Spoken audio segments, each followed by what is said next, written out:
Hello and welcome to a brand new episode of Star Wars Alliance. Of course, I'm your host, Clay, and with me on what probably will be our longest news episode.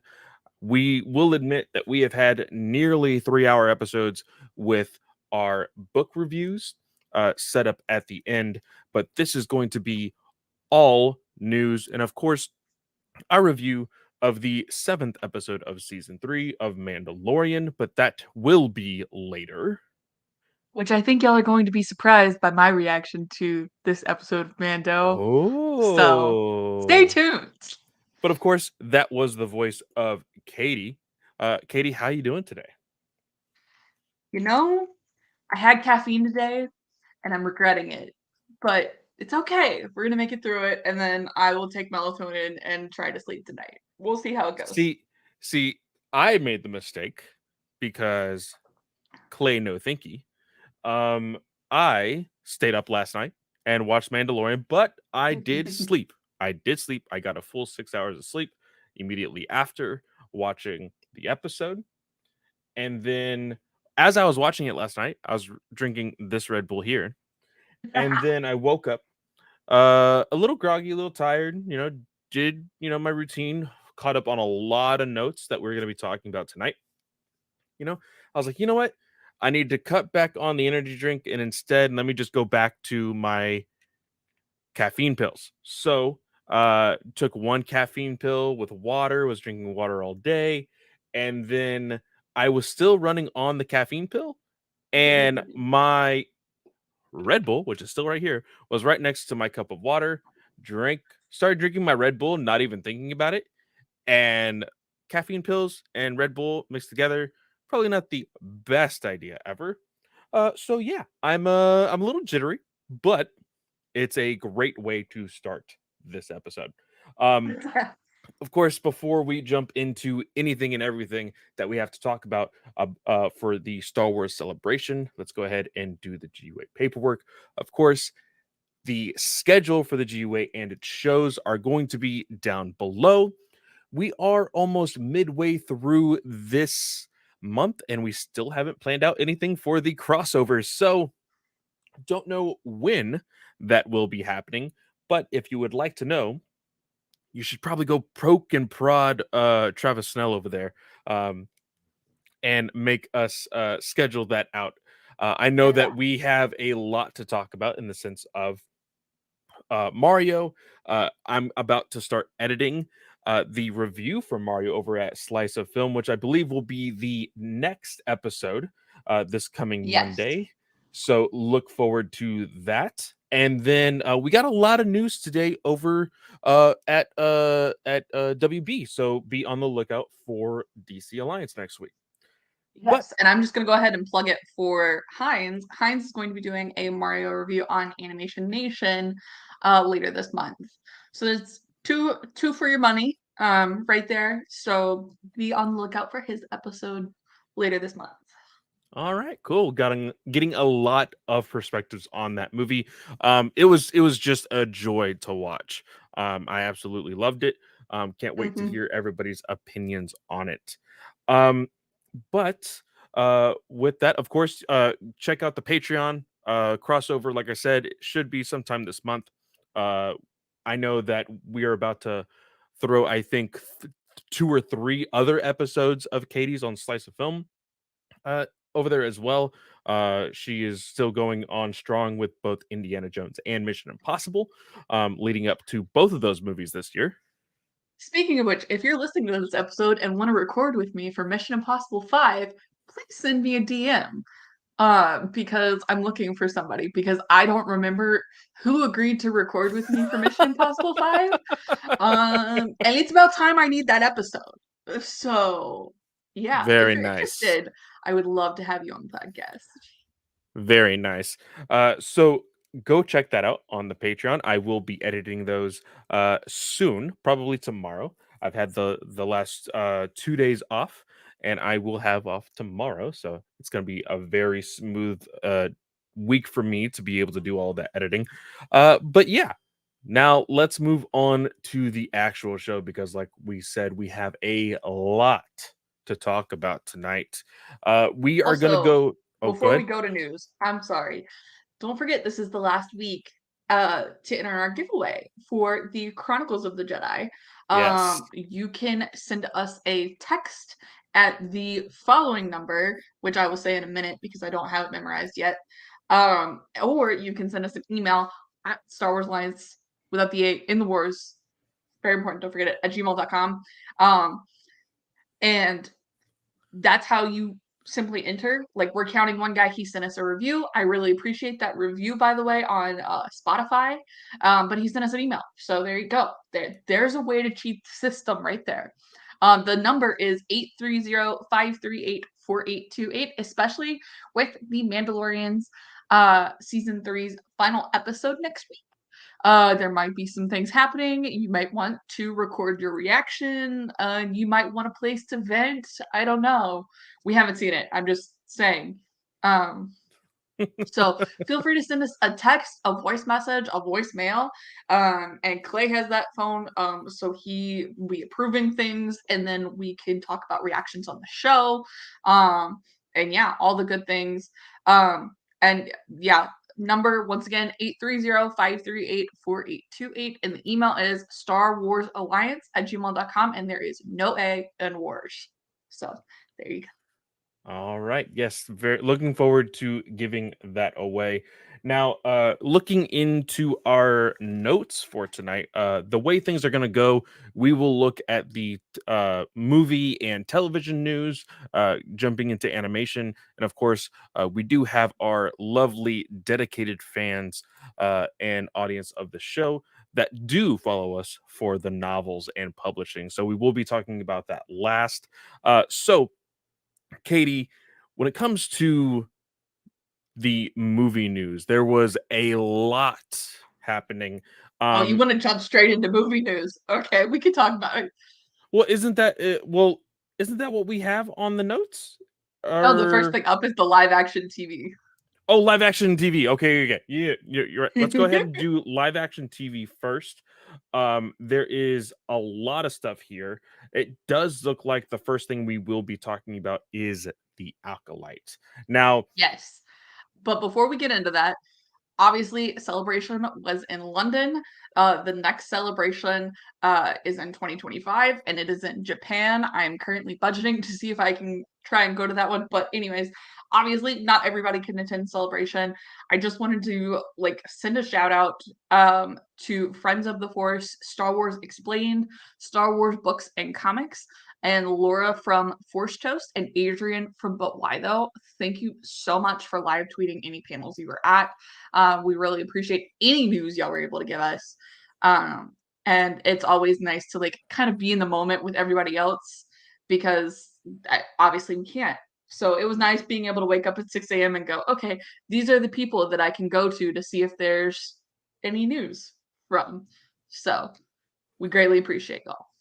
yes, there was a lot. There was a Yes. lot. I think that one of the texts that I sent Katie, um, the live YouTube live streams were very informative. I think there was a lot of great interviews, but there was a lot of things that me and Katie really wanted to see that we were hoping was going to be streamed and there wasn't. And I was like, "Wait, are you kidding me? Like we can't even see this stuff." But thankfully there were people at those publishing panels that still were very informative, and we got a lot of juicy information from there. So let's go ahead and move towards Acolyte. Acolyte is probably the biggest highlight for a lot of people because a lot of people were not expecting this big of a spectacle when it came to Acolyte. Now, we have been hearing before this weekend that Acolyte was going to possibly be something that was like Dawn of the Sith was something that we were hearing. We were hearing then like, oh, well, actually, it's kind of like High Republic era, which has been sort of confirmed. I still have questions about it because things were said specifically in interviews that kind of contradict timelines. And Katie, I want to get your perspective on that. But we have a a really cool pitch for this series. I want to go ahead and jump on that before we jump on anything else, because I think the pitch is what's going to get more people more interested in it. This pitch was Frozen meets Kill Bill. Um, Katie, uh, I know that there are some movies that you just haven't seen, but I have to ask, have you seen Kill Bill? No, she has not. She is hiding under the table. Okay, so before we see Acolyte, you need to watch Kill Bill. I About a think year. that That'll be fine. yeah, oh, you have plenty of time for sure. But I think to truly understand what this pitch means, I think you definitely need to watch Kill Bill. Um, I don't know if it'll be 100% up your alley, but I think that it will be. I think you've had a fun time with John Wick. I think Yep. you can find enjoyment in Kill Bill, but it's the dramatic comparison of Kill Bill and Frozen that has intrigued a lot of people. Yep. So the when we heard people talking about the comparison of Frozen and Kill Bill, we then learned that sisters are involved in some capacity. This is of course a rumor. The rumor is said to be uh trying to find it right here. Uh She's playing. So this is Amanda's character. Amanda Stenberg is the main character for Light, or the lead, not necessarily main character. But the rumor is, and this is from I think it's Night Gambit, who's run by Caleb. Um, that Amanda will be playing twins. One who was taken by the Sith, and one was taken by the Jedi. And now in the rumor or in the footage description from Variety, we do get to see Amanda Stenberg. She's dressed in a ninja outfit and she is fighting a Jedi Master, Carrie Ann Moss. So the Sith part of that confirmed. Obviously, they're probably not going to want to give too much away in the trailer, especially when it's still a year away. So we did not see a Jedi Amandla. But what do you think about, especially like the twins aspect? Because Frozen, right? Frozen, they're sisters. They're not twins. One's older, one's younger. mhm. In this case, we're doing twins. It's very funny that twins are being played here, but it's also not surprising.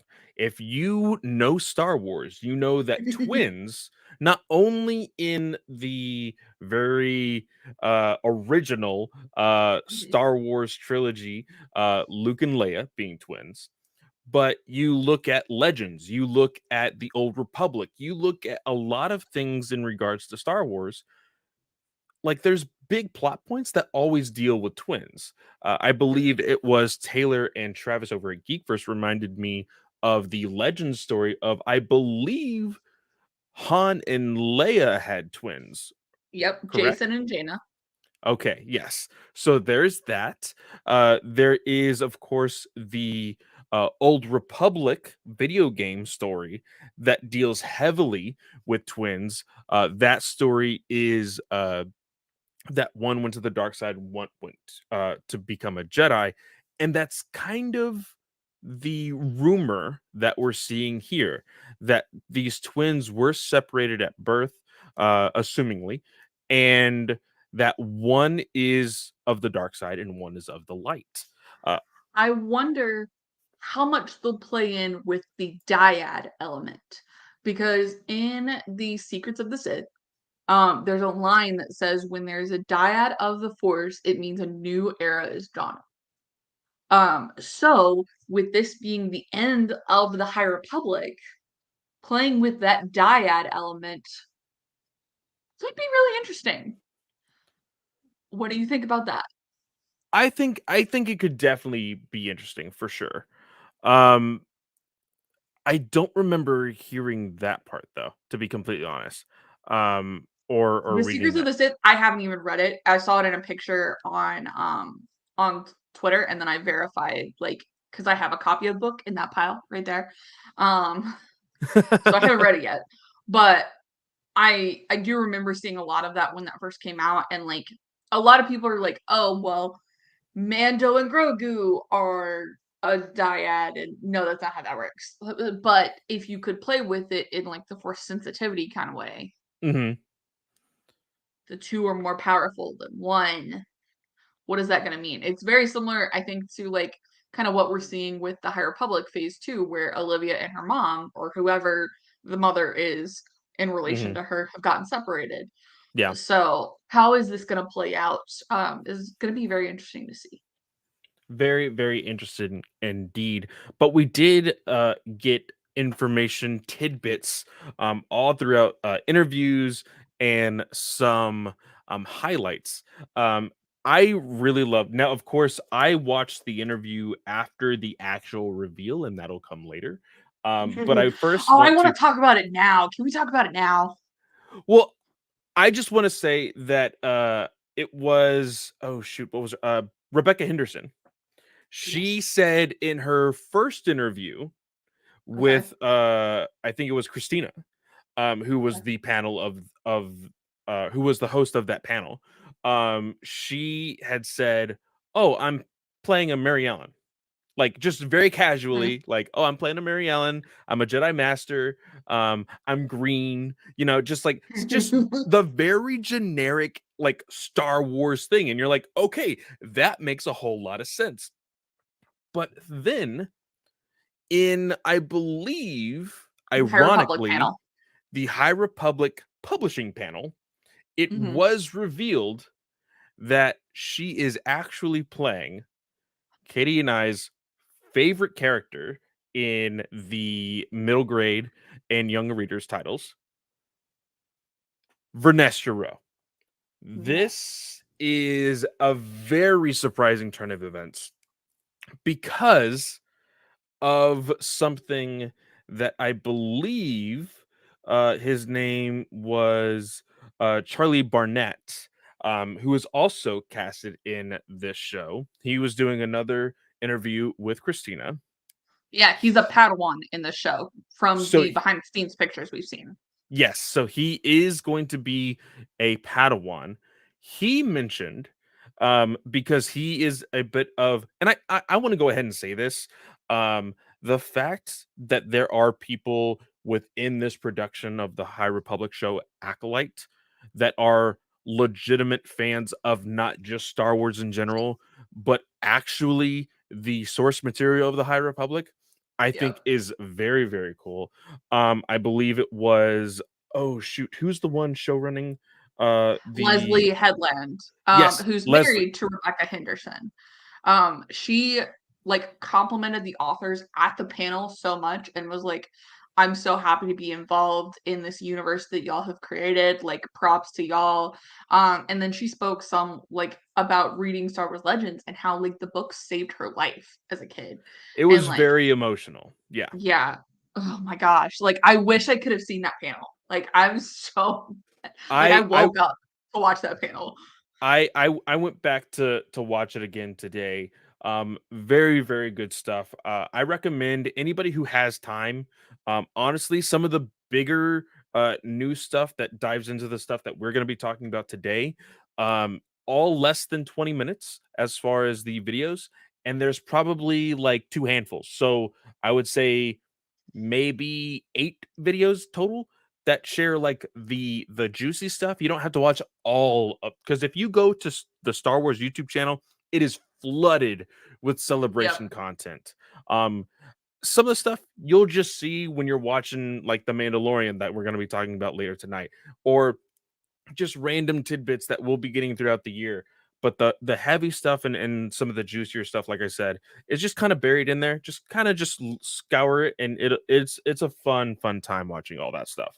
Um, Yep. but uh, Charlie Barnett said it is 100 years before the peer. Actually, his quote was that it was 100 years after the books. Now, Yes. this is where it gets a little confusing.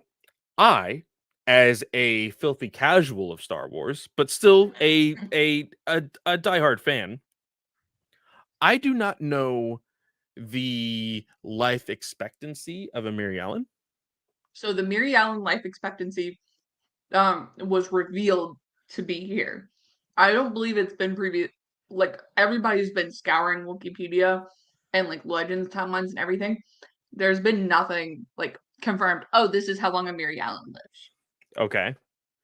But this does tell us Barris Offee could be living in the sequel trilogy. This is also true. This is also true. Because I was really confused by this because like before it was revealed to me watching this interview, I was like, okay, Vernestra is here. That means it's got to be maybe 30 to 40 years after phase Mm-mm. one, is what I like immediately thought of because we had heard like 100 years before the prequels. That makes sense. But now You we're know what? hearing 100 I think years it's always been after the 100 books of, years after the books and then 50 years before the prequels. and it's so see that's confusing because the Yeah. phase one I believe was 100 years before the prequels. So phase one is 150 years before the prequels. It was announced as that. Uh-huh. Oh, interesting. See, So yes.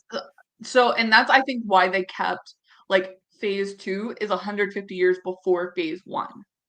So I think that's why they kept that number just to kind of make it simpler to kind of think about. yeah, So you go 100 years and Vernestra is 16. I think she has just turned 16 in the first middle grade book she's in. And then so you go forward because we know phase 3 is a year later, so 17. So she's 117 in the Acolytes. Um, and now there was a picture released, however, and I have the picture on my phone. But Disney kind of took everybody's pictures off of Twitter because this wasn't supposed to be shown to the general public. Darn you, Celebration. Um, so Rebecca Henderson, uh, she looks very blue in the picture and it not green. it was not an HD picture. Of course, you have to remember this was taken from somebody's phone that is far away from a giant screen on a stage. So I Mhm. do think there's a lot of things that are taking into account what the actual photo is. Yeah. I saw it as like a odd hue of green, but I could see the mistake or just the visual of saying, oh, it might be blue, kind of like almost like Yeah. a grayish, because gray can Yeah. be very green or it can be very blue if you tone it up a little bit. um Yeah. but I love this. I love that Vernestra is quite possibly, because I'm not going to hold out or I'm not going to leave out the possibility that Buryaga is somewhere out in the universe, and that he did not get just written off as dead. Because we found out who the Jedi Master is. Because we also did Um, find out the Wookiee Jedi Master in this panel as well. But Vernestra is our first tie to the High yep. Republic, honestly. Like, other than the Mhm. title of High Republic, Vernestra is that tie. Um, of course, there is always the possibility of maybe seeing Yoda. I think just the way that a lot of these streaming shows have been, they do love their cameos. They do love tying things to the greater universe of the Skywalker saga and everything else. So I'm going to go ahead and put my foot down and say that there will be a Yoda appearance in Acolyte. I'm going to go ahead and say it. I I have no doubt there's going to be a Yoda appearance. I mean, it just makes sense because he is the Grand Master in Phantom Menace. So it could be like we may not see him season 1 or we may see like glimpses of him, but by the end of this show, I bet you he's going to be a regular appearance because he's going to be going like, what the fuck is going on? And like modify because that's what Leslie said is that this shows how the Jedi get from kind of the freedom of the High Republic that we see to the strict Jedi Order we get in the Phantom Menace. And So he's going to be putting his foot down and making rules. I love that they said this because all throughout our reviews of the High Republic, it's been a really big question of ours is, okay, like, what gets us from this point to where we are in Phantom Menace, where we are in Attack of the Clones, right? Because you've seen those characters being very strict on their rules and not meddling with things, saying that they are not enforcers, they are just enforcers of peace and not officers of war and things like that. Of course, things change over episodes 1, 2, and 3, but it's always been a really interesting insight on how dramatically the Jedi Council and just the Jedi overall could change. So I do love that this show, Acolyte, will make or forcibly make that change or that shift, should I say. Um, Yep. the Wookiee, as we mentioned, is played none other by I always mispronounce this name, Jonas Sutamo. Sw- yeah, it's Swedish, so I'm not even gonna try and like attempt to correct Of you. course, this is the Um, exact same actor who does play Chewbacca, Chewbacca. Yep. currently in or was playing Chewbacca in the other live action movies recently in modern time. Um, but I think it's very cool that he gets to play this Jedi Master Wookiee. We do learn a lot of other things about the other characters. It was revealed that what's her name? Daphne Daphne Keene Keene, is in fact a uh lightsaber wielder, it but has there is not no been. information on Yeah, Jedi or Sith. yeah. We do know that there has been a lot of uh what's it called? I guess not footage, but screen time between Daphne and Charlie, because they did talk about how they were always on set together. They were always kind of like the misfits, the kids on set, joking around, getting in trouble. Daphne Keene said that she broke several of the lightsaber props while dueling, to the point where she got in trouble after her third one. Um, and trying to look through here. Uh, So oh, Lee Jung Jae yes. is playing a Jedi Master. He's got I I think they've like labeled him as like a co-lead most in this. At least that Hmm. was in the original casting announcement. But he's playing a Jedi Master. This is his first American series, and he did say in one of the interviews, if the offer hadn't been Star Wars, he probably wouldn't have taken it. And I'm so excited to see him take this because I think it's awesome to see him step outside, but I loved him in Squid Game. So I'm like, this is like great. I absolutely loved him in Squid Games. I actually want to watch it again before Acolyte comes out. But I had mentioned as soon as that interview started, when I was rewatching it on YouTube today, I messaged everybody in the Star Wars Alliance chat saying, like, I just want to see more behind the scenes. Now, I believe, because I mean, again, filthy casual, didn't watch it. There was a series, I believe, that was like the making of the Boba Fett or whatever it was, the Book of Boba Fett, or something featuring Boba Fett right before Boba or right after the Book of Boba Fett came Yeah. out. I need, just like how the MCU has like, oh, MCU Legends, and they like have like the behind the scenes of the show that is coming out, or a little highlight of the character that they're about to feature in a movie or whatever.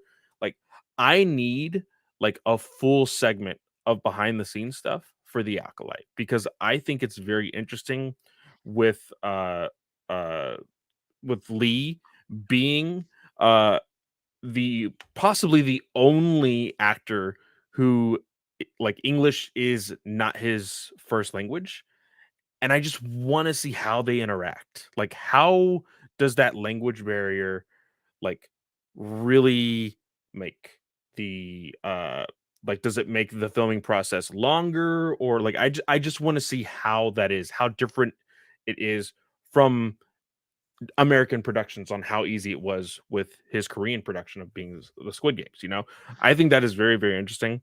Uh in the interview with Henderson and Jodie Smith, uh, Jodie Smith said her character was a powerful leader. And she said her processing the fact that she was in Star Wars live on stage, she said, "Holy fucking shit." And then like they had to bleep it out. And she's like, "Oh my god, there's kids in here. I'm so sorry. I'll make sure to put money in all of y'all's swear jars, I promise." Um, I thought that was hilarious. And again, it's these moments that like Star Wars is iconic. So like Mhm. learning you have a role in Star Wars is amazing within itself, right? And so Absolutely. And just to kind of see the Acolyte cast on stage, like obviously the panel wasn't streamed, but we got to see like pictures from the stage and everything. And it's just so amazing seeing such a diverse cast in the Acolyte.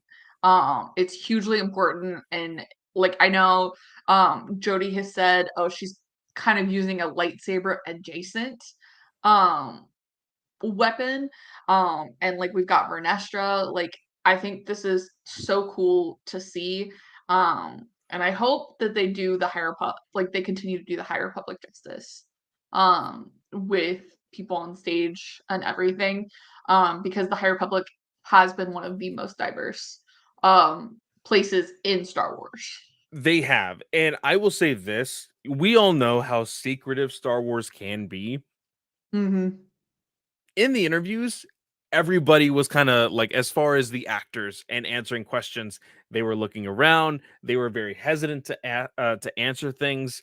I think that they really want to keep Acolyte under the table as far as like any of like possible leaks and everything else. So I think that we will truly be surprised by what's to come. Now, we Yep. did have some leaked footage of Acolyte come out. Of course, we're not going to show that. We don't want to get pinged or anything. We don't want to get taken down.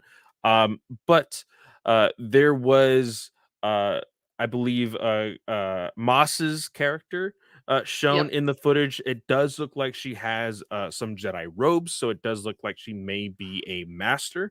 Yep. From what we assume, I do like how it opened up with Lee instructing younglings. Um, Yep. I think that was really, really cool. And we see this really awesome fight scene, like very, very short. Yeah, That the one does with Amandla. yes, It looks it's very focused on the martial arts, like very reminiscent, I'd say, of like a Matrix fight yes. almost. Um, and at the end of the footage, you do see like a lot of Jedi lighting up their sabers in unison with everybody. And the key quote for the trailer was, "This is about power and who is allowed to use it." The whole focus in the show is kind of showcasing how the Sith are so outnumbered compared to the Jedi. Showing a lot of Jedi, and it definitely is kind of like the antagonist's point of view. So could be very interesting to see. Kathleen Kennedy did say that she has seen 4 episodes, 4 fully finished episodes of The Acolyte so far, and she was blown away. So I'm super excited. And that just means like, so the release date, so we've been hearing spring 2024 previously for The Acolyte. Um, and now it's kind of just sitting there in like 2024 realm.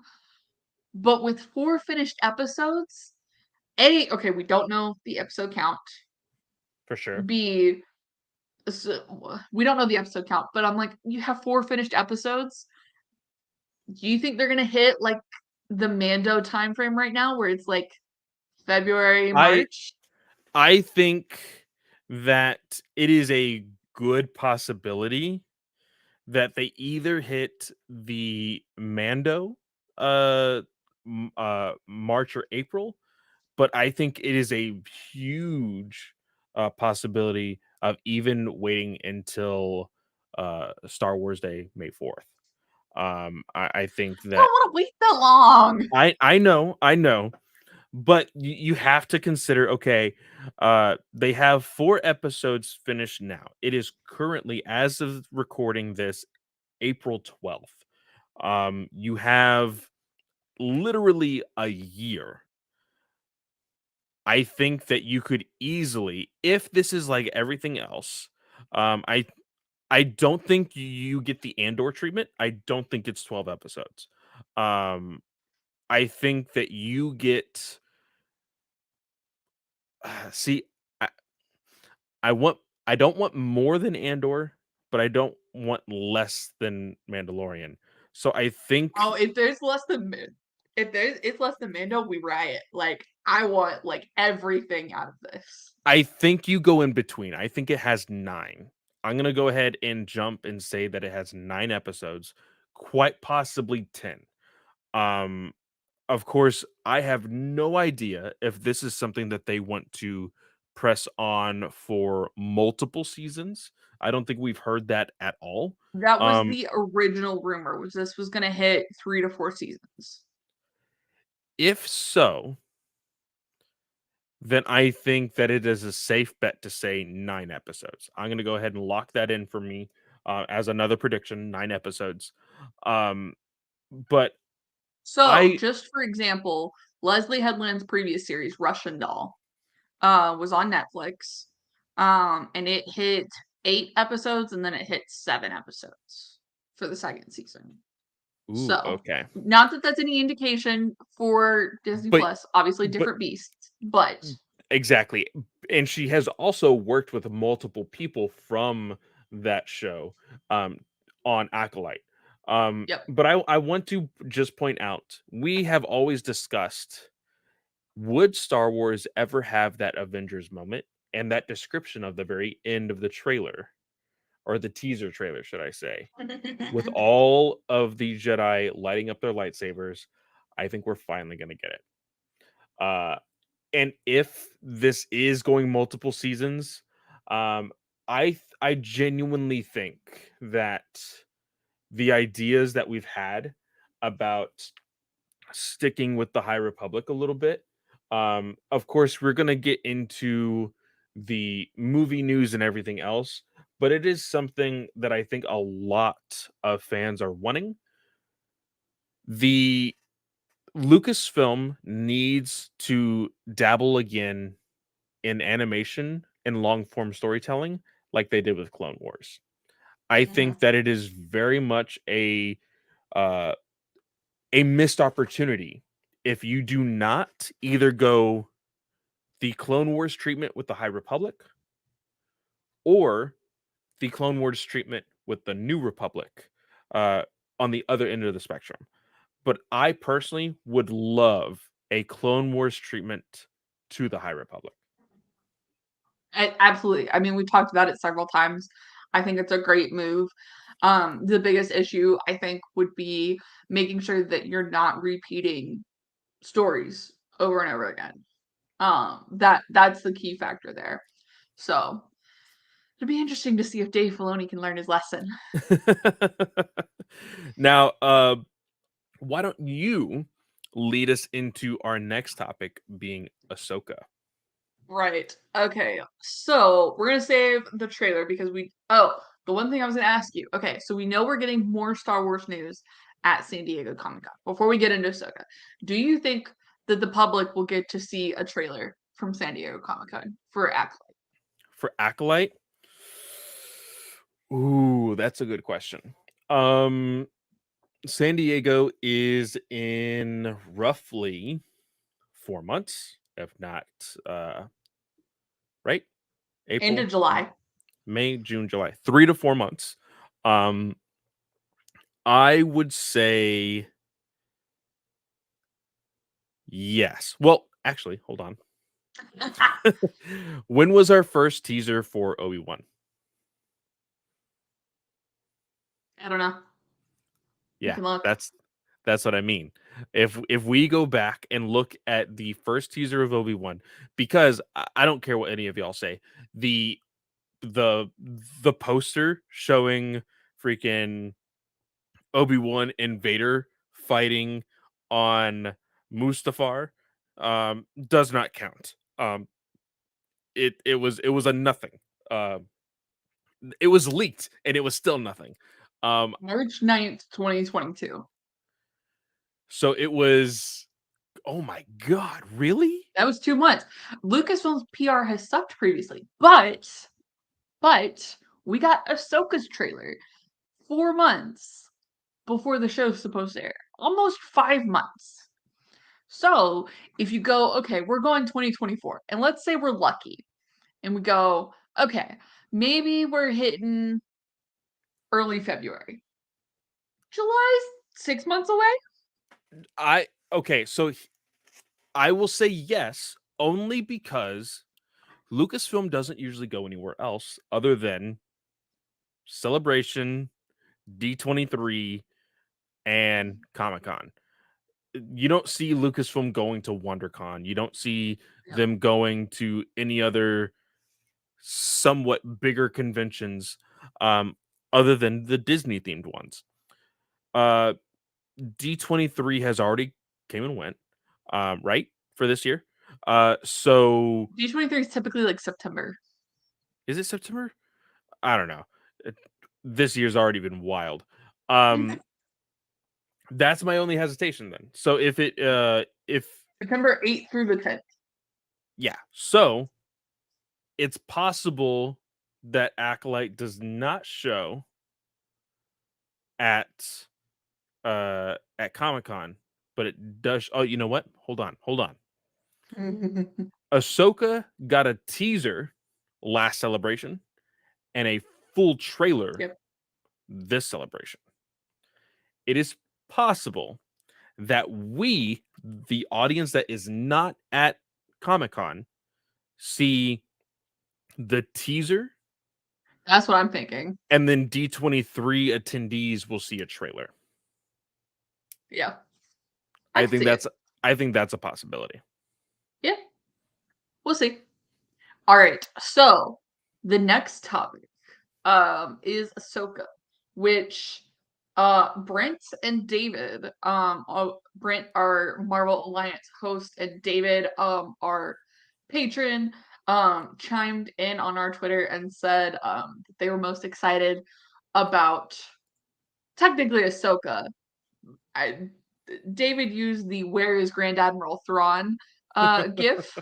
So, is he excited about Ahsoka or is he excited about Thrawn? I don't know. So no, we did get official news on a Grand Admiral Thrawn casting. Let's just get this out of the way because this was the most disheartening news from this panel. I was not happy about this at all, y'all, and Travis did not understand whatsoever. Um, Lars Mikkelsen is going to reprise his role as Grand Admiral Thrawn. I saw on the Geekverse Discord, go check it out. We've had many a conversations via the Mando channels and of course the Geekverse community channel as well. That I can't remember who it was. It was either Clay or Matt that said Ashley, oh shoot, what's her last name? Ashley Eckstein. Ashley Eckstein is seething somewhere after hearing this news. And I can't disagree. And here's the reason why. We have the Mickelson news for Thrawn. Last 2 episodes ago on the finale of the Bad Batch, we saw or we heard forgetting all names, reprise his role in the Yep. Ben Mendelsohn. Mendelsohn reprise his role. So we're getting all of these live action counterparts and animation counterparts that they're all lining up, but Ahsoka isn't. Like, And I don't necessarily blame them for casting a different actress for Ahsoka because Ahsoka has kind of always been more like person of color coded and everything. So I don't necessarily mind that casting, especially to get the right look in her face and everything. Mickelson is not the actor for this. And okay, the people in attendance got a longer trailer for Ahsoka. that was not Yes, they released to did. the general public. Because in the general public trailer, you got the shot of the back of Thrawn's head. And it kind of looks like it kind of is reminiscent of his first appearance in a Rebels trailer, where he's kind of standing there looking at his desk with all the artwork on it. In this case, he's standing there looking out over what looks like a mountain. So we could be on Mount Tantus. Um, he could be in the Chiss Ascendancy. Who knows? Um, so that was the first look we got of him. But in the attendee trailer, you got to see a picture of his face, and his face did in fact leak. And okay, coloring aside, because the coloring did not look the best. Again, This is not the face for Thrawn. well, no, okay, so here's again, it was a video that was then screenshotted that was of a trailer on a giant screen. So again, it's not going to have the best resolution, right? So that aside, you look at Thrawn in or you look at Thrawn on covers of Legends novels, you look at Thrawn in Rebels with that very strong jaw, and Strong then jaw. Like literally you think of Henry Cavill. And which is, I I will say, I will give him a shout out. Taylor Fields, his fan cast for Thrawn was Cavill. I know that's why I said it. But like you look at Mickelson, and Mickelson is a stick. And like He, I'm not one to judge people on like their body type or anything. He is not the Thrawn you are looking for. so Mickelson, it's so funny because the screenshot that was taken, like it looks like his neck is extended. He's like listening in on something, or he's like pondering something. But just the way the angle was of the photo, and then of course of the scene, it makes his chin look super small. He has this very weird look on his face. It just looks very, very awkward. Now, the thing that I will agree on with Travis Snell, I believe he did talk about this on the latest episode of Geekverse, so go check that out.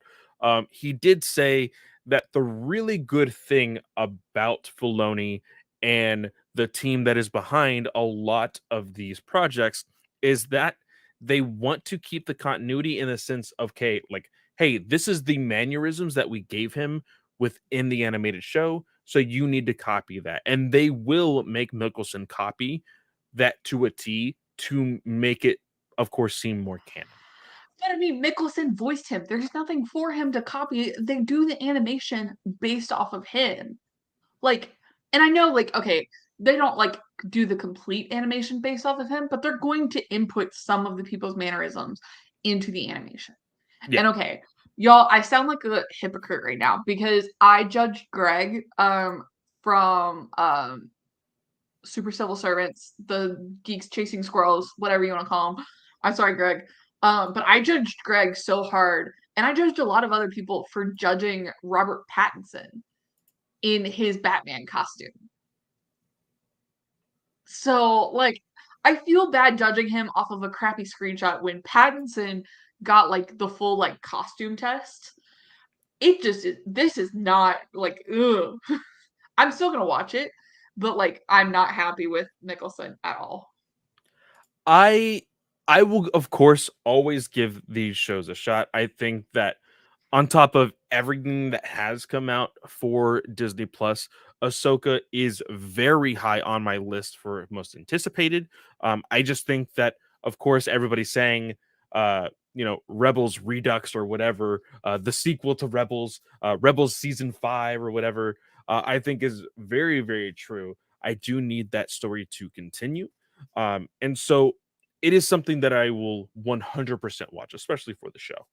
Uh, or for the Funny you podcast, should should I say say. that because Filoni said when asked about which Rebels arcs that needed to be rewatched before watching this, he said, "You don't need to watch any of the arcs, but you should start with Jedi Knight." Actually, if you just watch season 4, you would be set.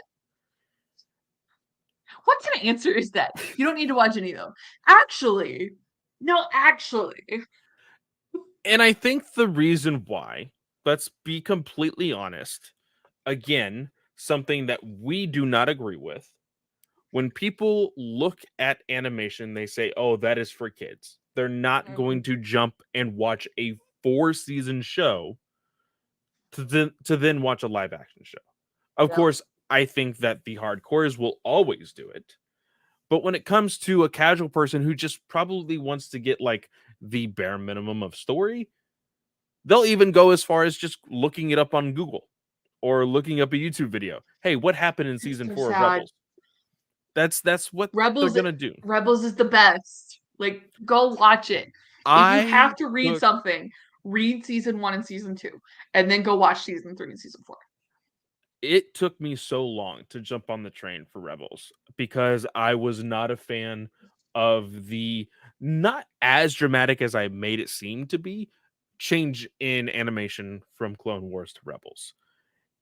It was an amazing show. If people are still wondering if they should watch it, I 100% think you should. I think it definitely touches up the story.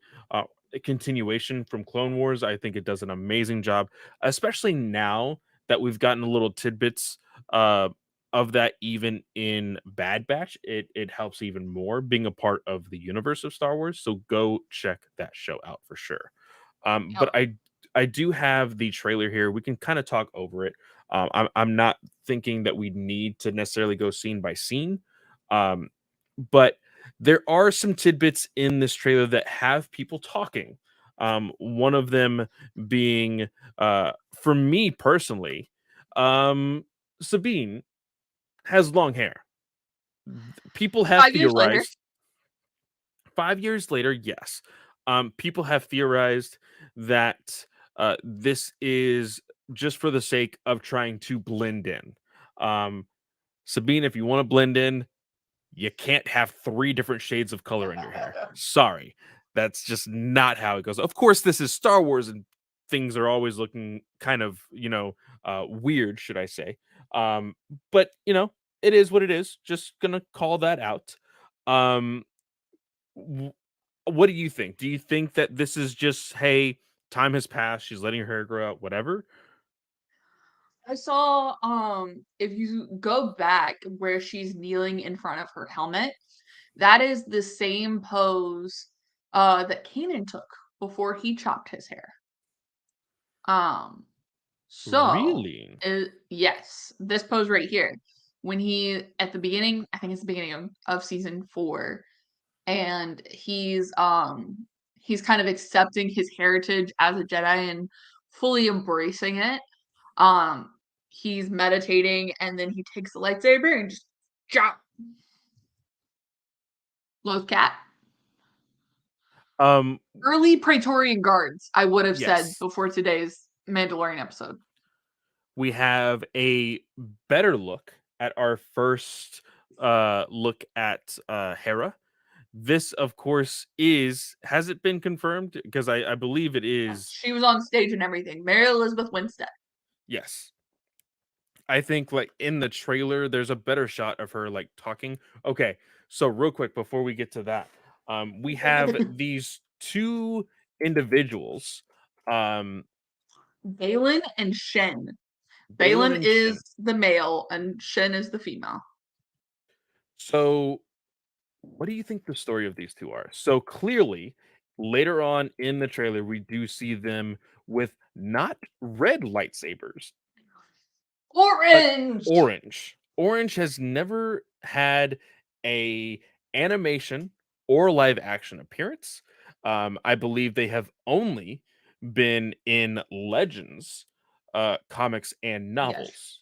They have not been in any type of canonized uh, books or comics. Um, if somebody wants to correct me on that, you definitely can. I am not offended whatsoever, because again, I have not read everything canon, but I am pretty sure Orange has not been canonized before this trailer.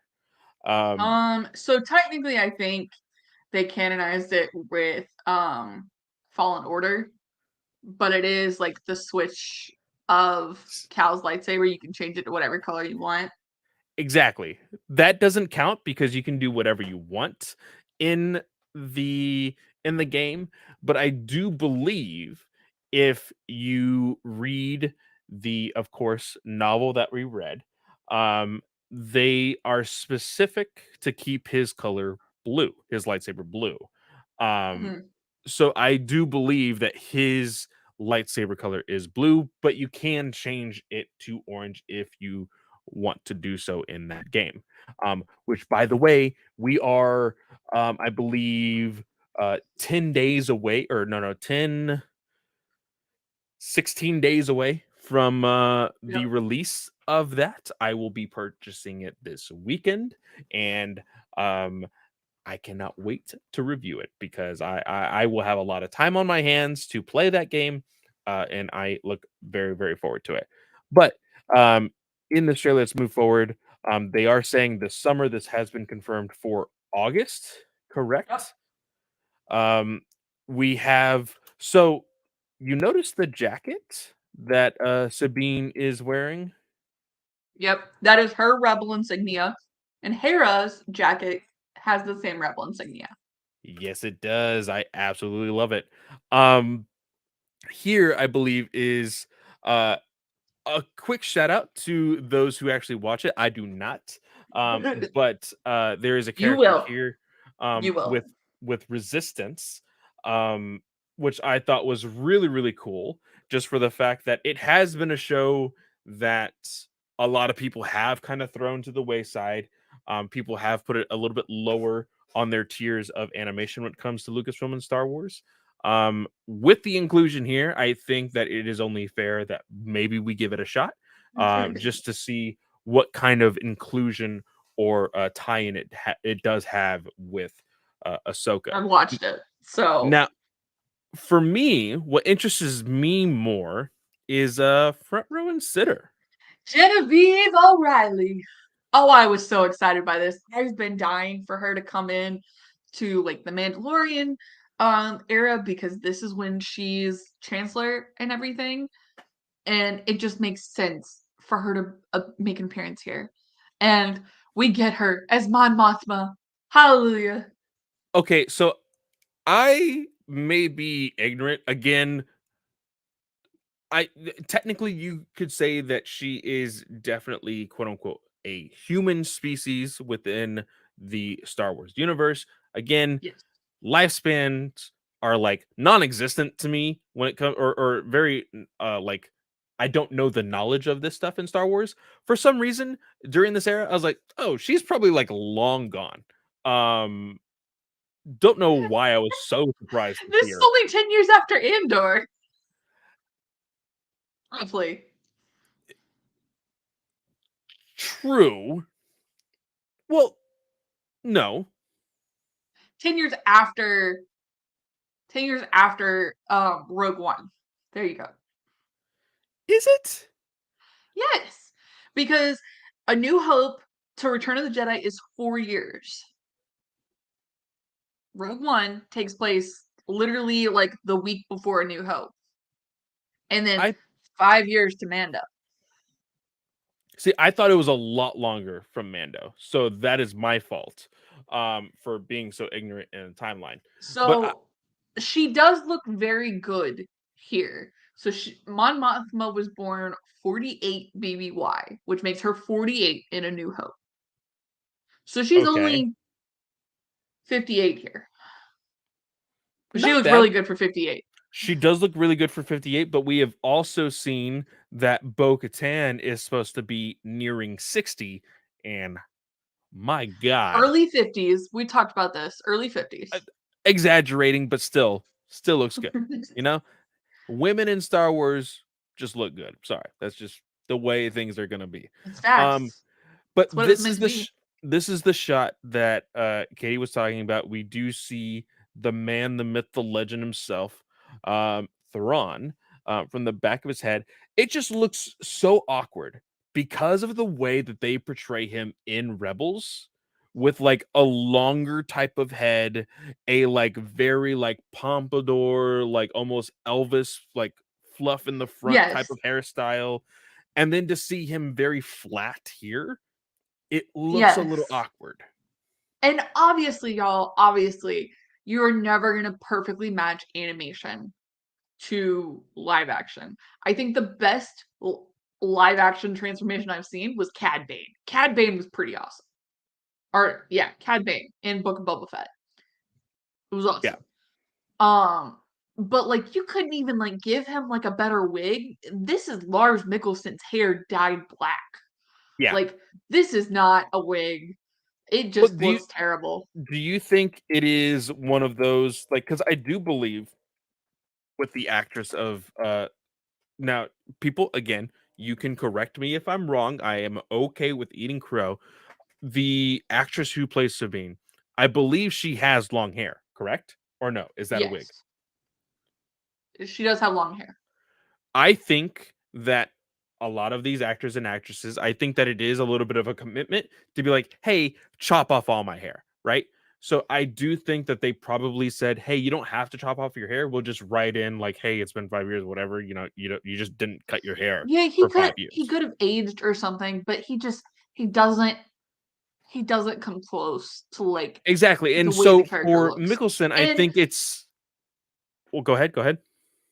I think this is a little bit different than like, oh, like this is how Batman looks or something. Like there is one Thrawn, y'all. There is like a bazillion and two Batmans, and Batman changes his costume like the sun And shines. and Like that is what I am a little concerned about when it comes to the consistency in Star Wars, when it comes to the looks of your alien species within Star Wars, right? Um, for example, Zeb, ripped right from Rebels. Boom, right there. Would it be a little bit of maybe to the actor of Mickelson a slap in the face if they just completely CGI'd the character of Thrawn with him just voicing him? Maybe. Again, there comes a moment where I don't agree with this. I think once you start putting AI voiced actors and completely deep faked actors in Star Wars, anything is game. But of course, you're gonna have people like Travis. They're like, "Oh, you pay for the actor, so that's who people want to see. People want to see Mickelson, so you're gonna get Mickelson." except you can't have a popular actor in Star Wars. Don't forget. Very, very true.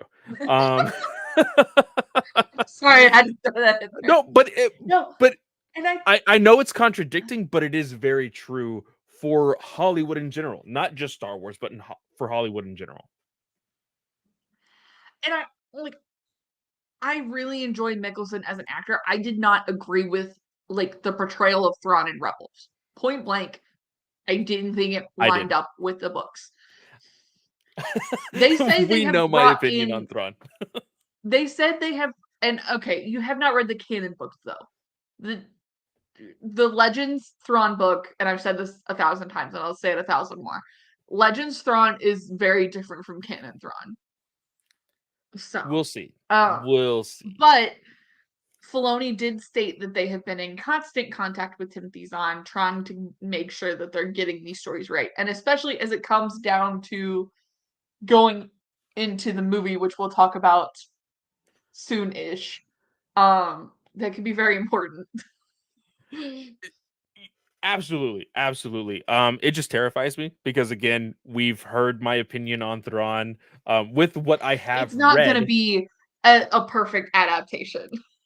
well, I don't think it will be, but it will definitely have Zahn's isms for Thrawn, and that's what I'm scared of. Which Um, the isms are important. And they here are. we get the powerful line, heir to the empire. I think that I could only imagine the crowd at Celebration going absolutely nuts at just that I line know. within itself. Um, Also, I really think this is a Chiss battleship. I think we're going to see more Chiss involved. We've never seen a ship that looks like this. but who is this? So Am that's I? Morgana Elsbeth from season 2 of The Mandalorian with the Ahsoka episode. Oh yes, yes, yes, yes, yes. Okay, okay. I need to go back and watch that episode. I think it would be very important to do so before the uh, episode or before So the this is series World Between airs. Worlds. So I definitely wanted to bring that up. Um, there are still a lot of people, very ignorant, stupid, bigoted people, that believe that because this is the world between worlds, that Ahsoka being the lead character of a show is only because in it's a part of the multiverse and it's not actually Skywalker's timeline. And Um, we're going to rewrite the sequel trilogy. You're I stupid. I think it's absolutely stupid. I have been wanting to go back to the world between worlds because I have always said when you introduce time travel, you can't just say, nah, never again. Like, you Yep. just can't. I'm sorry. It is something that is always intriguing to me. Um, Again, not a bigot and not gonna say, oh, you get to erase everything, anything and everything that Lucasfilm has fucked up on. No, I just think that the aesthetic of the world between worlds was a beautiful spectacle in Rebels, and it played such an intricate role in Ahsoka's character arc within Mm-hmm. Star Wars that it's very poetic to see her come back to it. Um, 100%. but we see again, his name was Balin. Aelin and Ahsoka light up their lightsabers and are about to duel within the world of worlds, world between worlds. Excuse me. Um, so Taylor assumed. I need to go back and listen to the discussion, but of course, in our discussion of Heir to the Empire, there is an elder Jedi that This is plays a not Joris. This is not Joris Sabath. He is the clone of, so it's Joris with two U's. And we talked about him in Heir to the Empire a little bit. So go back and yes. listen to our review of that episode. This is not Joris.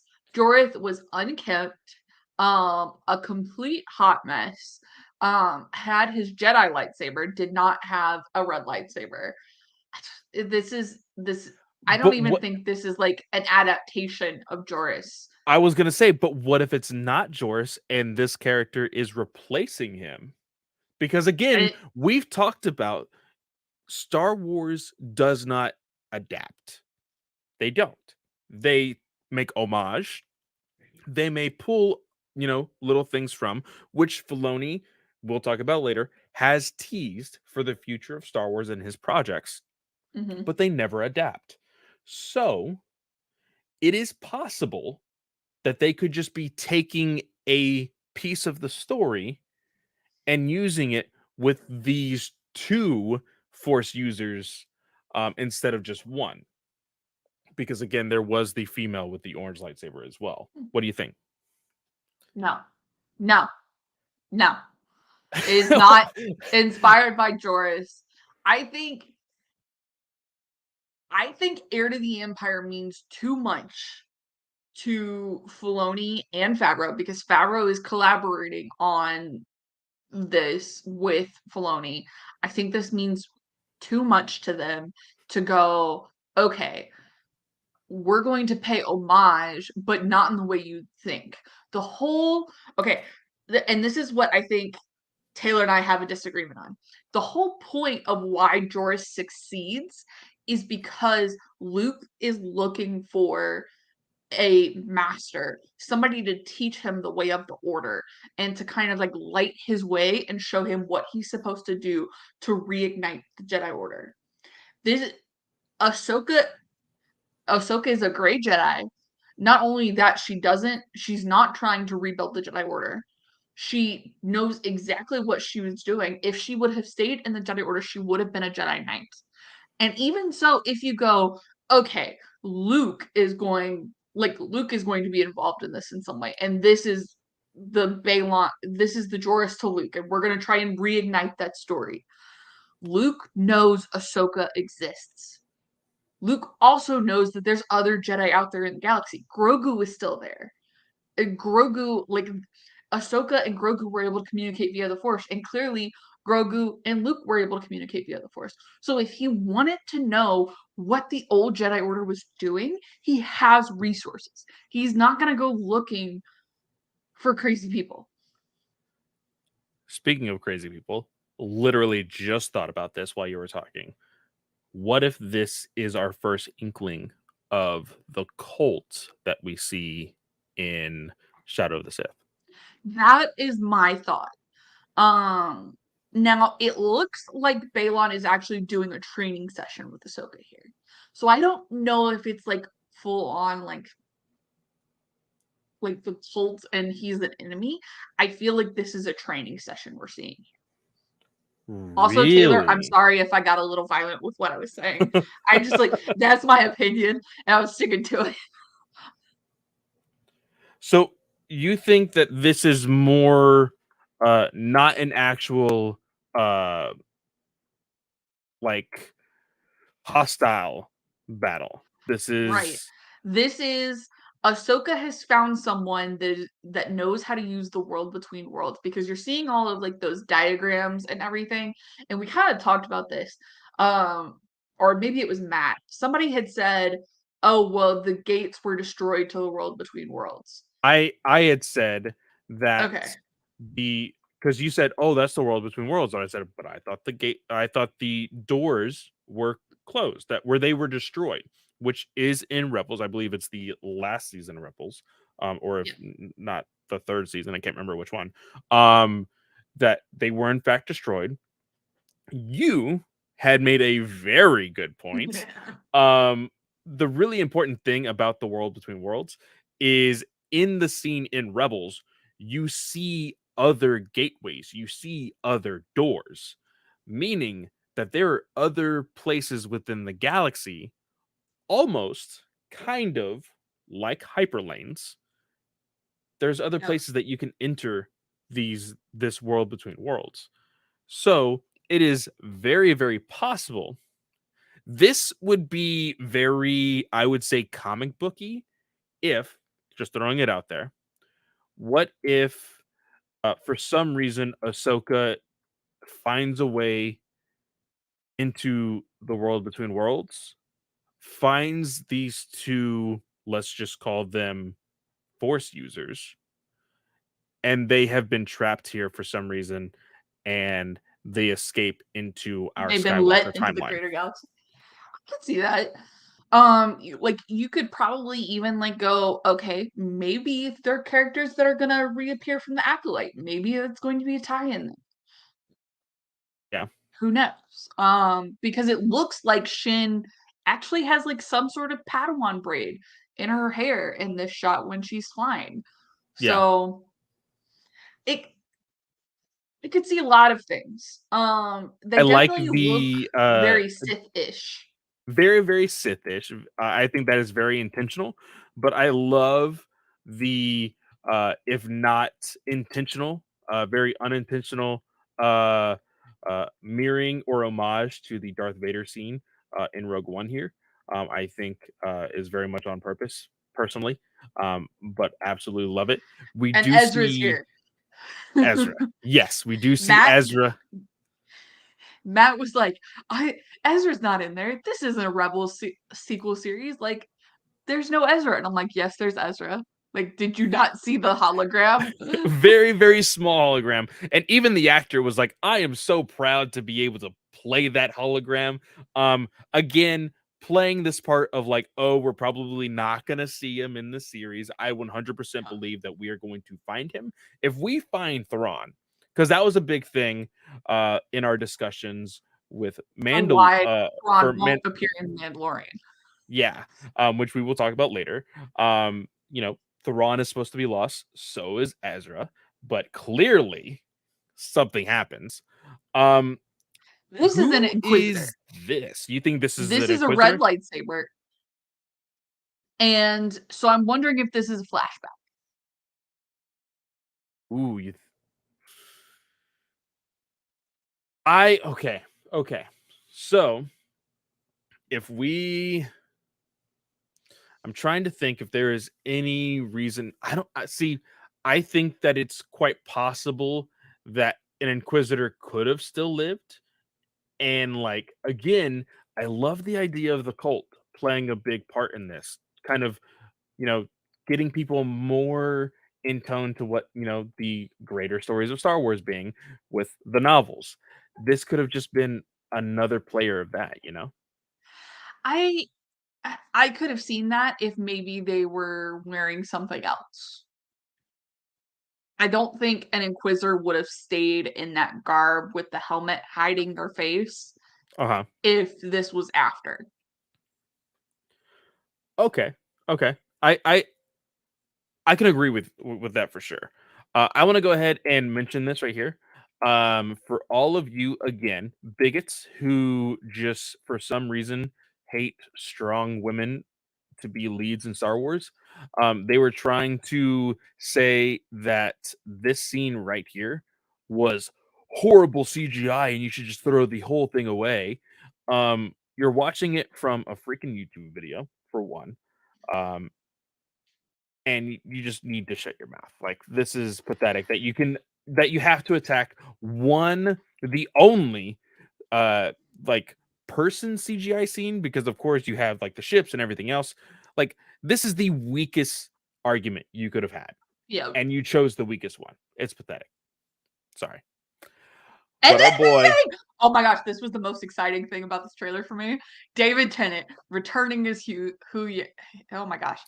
I lost my shit. This was the best thing ever. So the one thing that bothers me about this, and again, it totally could be just the context of the conversation, because it does feel and look like a very somber moment. Um, Hewing in the Clone Wars Clone Wars. episodes was kind of very peppy, even when he talked to the younglings. And of course, it was a very interesting concept of like, okay, like, I'm gonna teach you how to build your lightsaber, and the importance of everything having to do with a lightsaber. This, he just feels very stoic. And again, this is so many years after episode 3, Revenge of the Sith. So I think that of course you have to have a tone change with that, but it was just a little sad for me. I'm just like, oh, that's not my Huang. But in the Yeah. sense of his presence, and I hope that we get a little bit of that back in here. Maybe again, we've been talking, or I I've been clamoring for happy endings in Star Wars. It's just not going to happen. I think even more so if you listen to the interview uh with some of the people at Celebration, they even pointed it out. But yeah, what do you feel? so for me, I'm thinking, okay, the core root of a droid is its memory circuit, and a couple people who got timelines early this past week at Celebration did state that actually in looking at it, Hu Yang actually came and is 25,000 years old at Return of the Jedi. So that James Mangold movie, we could potentially see a main character there. But in this case, you could be looking at, okay, maybe he was restored from a memory wipe and his personality has changed. Also, several years since Revenge of the Sith. I think there's a couple different things that you can kind of use to explain this.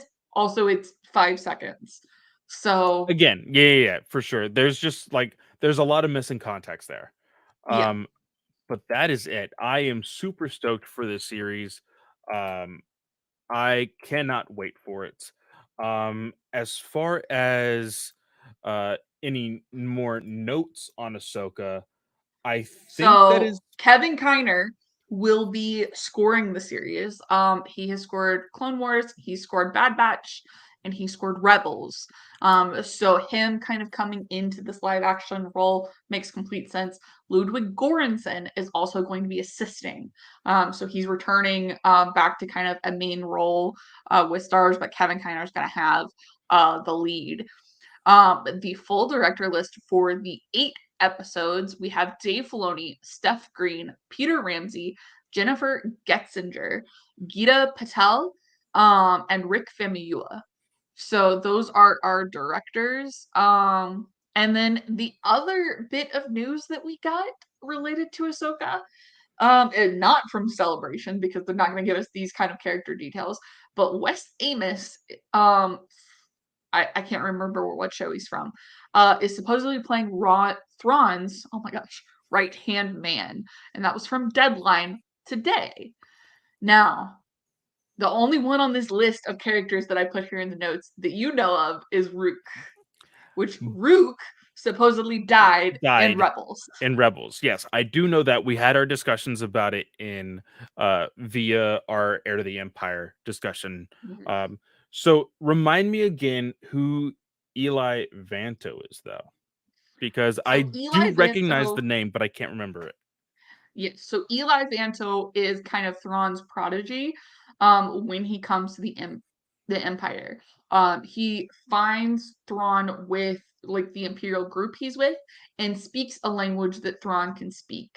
And so that's how he kind of gets into it. Um, Eli Vanto was originally like in an Imperial academy off of Coruscant in the Outer Rim, supposed to be like a supply guy. When Thrawn meets with the Emperor, he actually reassigns Eli and Thrawn to the Coruscanti Imperial Academy. So they graduate from there. Eli is kind of the co-protagonist of Thrawn, along with like Arinda Price. So those are kind of your three main characters in that book. Eli Vanto actually disappears in the second book because Thrawn sends him to the Chiss Ascendancy as his representative, as the Imperial representative for the Chiss Ascendancy. So kind of like an exchange. But Thrawn is also hoping that Eli will learn things from the Chiss Ascendancy that he won't learn from the Empire. Eli does return in Thrawn Treason. So Thrawn Alliances is the second book. Eli returns in Thrawn Treason. And they kind of reunite, but then have to split back up. Eli goes back to the Chiss Ascendancy. Thrawn stays where he's at, and then ends up on Lothal for the final battle. So All that's kind right. of your general summary of who Eli is. Eli has not made another appearance in Star Wars since Thrawn Treason, and kind of everyone's wondering where's Eli. Now, the other thing with Eli is coded to be kind of your South Asian representative in Star Wars, and Wes Amos is a white guy, so not the best casting. They have like the same facial structure, but not like obviously not the right race. So we'll see. A lot of people on Twitter, and I was cracking up. A lot of people would react to Mandalorian, and then they would react to this news, and they would go, "Oh, is he playing Gilad Pelion?" Which Gilad Pelion makes his live action debut in Mandalorian today as a white guy. Oh, an old white guy. Yeah. So, no, he's not playing Pelion. Yeah, this I am very curious about. Again, a little uncharted territory for me, but always interested in more characters being introduced within Star Wars. Um, I All believe right. that Do is you want it. to go through the Andor stuff and I can go to the bathroom because I'm sorry, I just drink a lot of water and we've been Yeah, no, talking for an hour and 20 minutes and there gotten through is two honestly there is not a chapters. whole lot on Andor, but I can go through the notes here for sure. Okay. And then if you want to dive into Mando, go for it. Yeah, for sure. So the Andor, like I said, not a whole lot of news here, but we do see that shooting has begun, or it did begin, sorry, in November and is expected to wrap in August of this year. The creator predicted the show will hit Disney Plus August of 2024. Says here, season two footage revealed at the event showed Mon Mothma trying to rally a rebellion. Villain Cyril Karn, played by Kyle Solar, also seems to have a bigger role in the show. Meanwhile, Luna's Cassian Andor was shown with a new hairdo. Season two introduces a number of new characters. I'm very excited about Andor. Again, I think that Andor should have been a lot bigger than what it was. There was just not enough eyes on it. Again, we do assume that this is going into the quote unquote Jedi problem with Star Wars. If it doesn't have lightsabers, people don't necessarily watch it. Of course, Mando being the exception, but of course it has introduced, of course, the black saber, the dark saber. Um, and of course, we saw Luke Skywalker in the Mandalorian season 2. So I think that it is definitely something that has is the exception to the rule. But I'm very excited about Andor. If it's anything like season 1, we are definitely it's gonna be the show that again I probably stay up for. Again, Andor started the day that Amberlyn was born. It definitely has a core memory with me. So definitely looking forward to it. But the next portion of our news is the Mandalorian, and the article here is from Star Wars News Net, of course, where we get a lot of our tidbits of news and, of course, stuff from Celebration. From Star Wars News Net, it says here Dave Filoni and Jon Favreau address the Mandalorian film plans and how Ahsoka connects with the overall story arc. Um, so there's just a whole bunch of quotes here. I'll start with Dave Filoni's. Again, a lot of these quotes can be seen visually via just like random side interviews that they did backstage or whatnot from different people. Dave Filoni says, I think the story just escalated to the point where John and I were talking about it, and we've had a plan for a while. I think that I've learned so much, and I think it's something that I'm eager to try.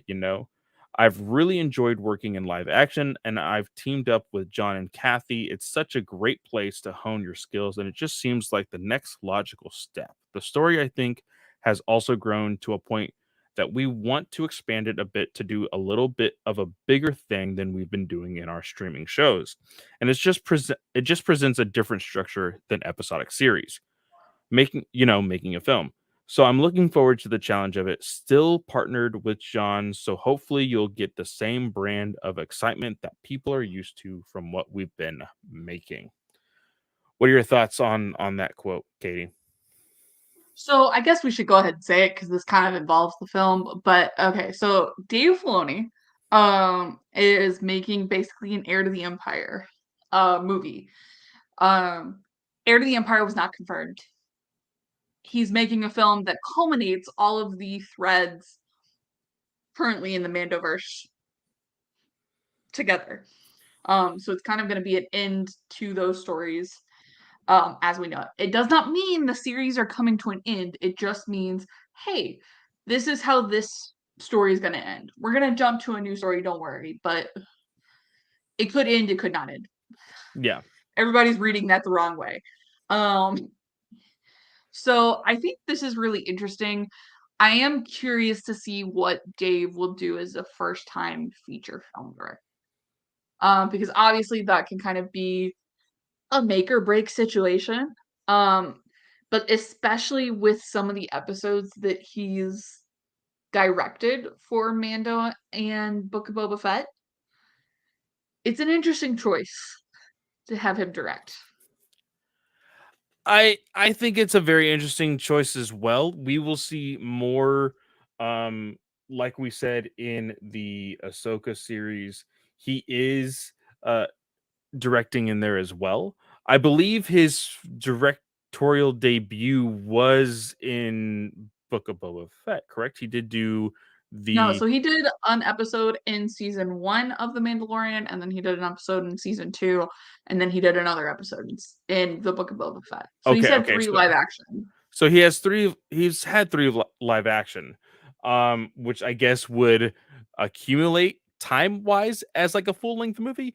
Um, but I would be very interested to see uh exactly how it all plays out. He has been an episodic guy. Um, Mhm. we've talked about the fact that, or we haven't, but it is like a big thing that this is going to accumulate into something bigger, like he said.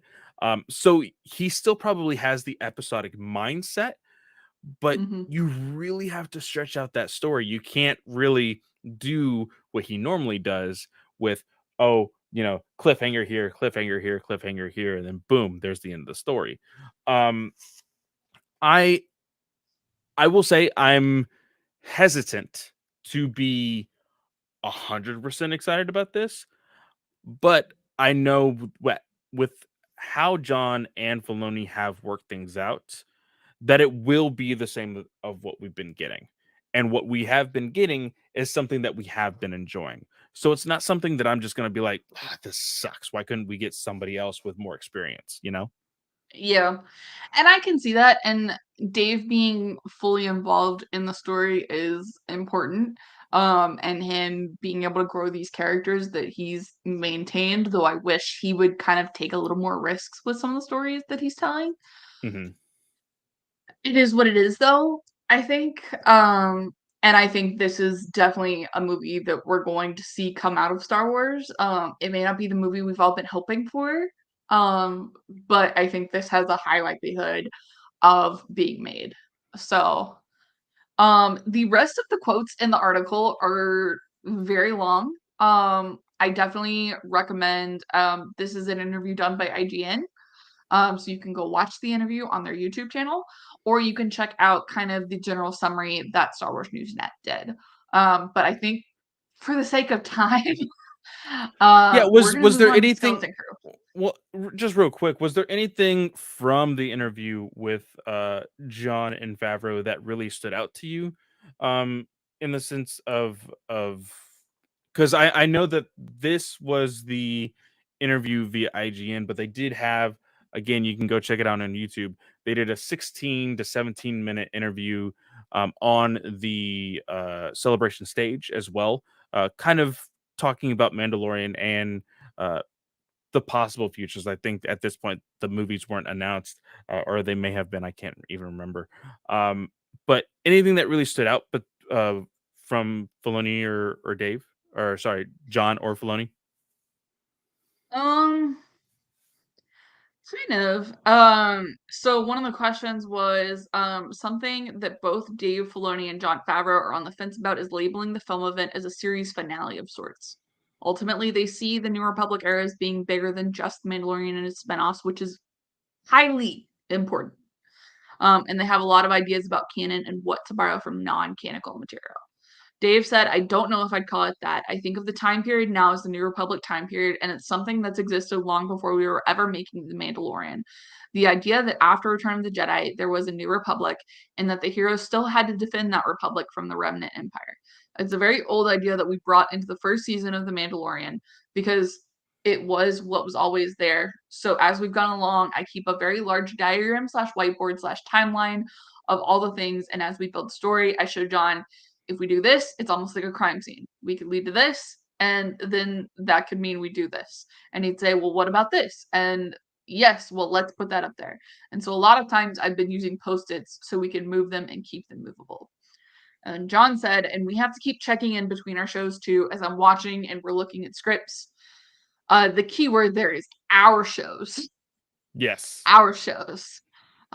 Sometimes it's not as obvious in the script until you start to see it, and then the writing process always continues all the way until you're done delivered, because you always have insights that the story tells you. And so, yeah, as we're laying the stuff out, because we have what exists in canon, we also have stuff we'd love to pull in from the expanded universe and legends.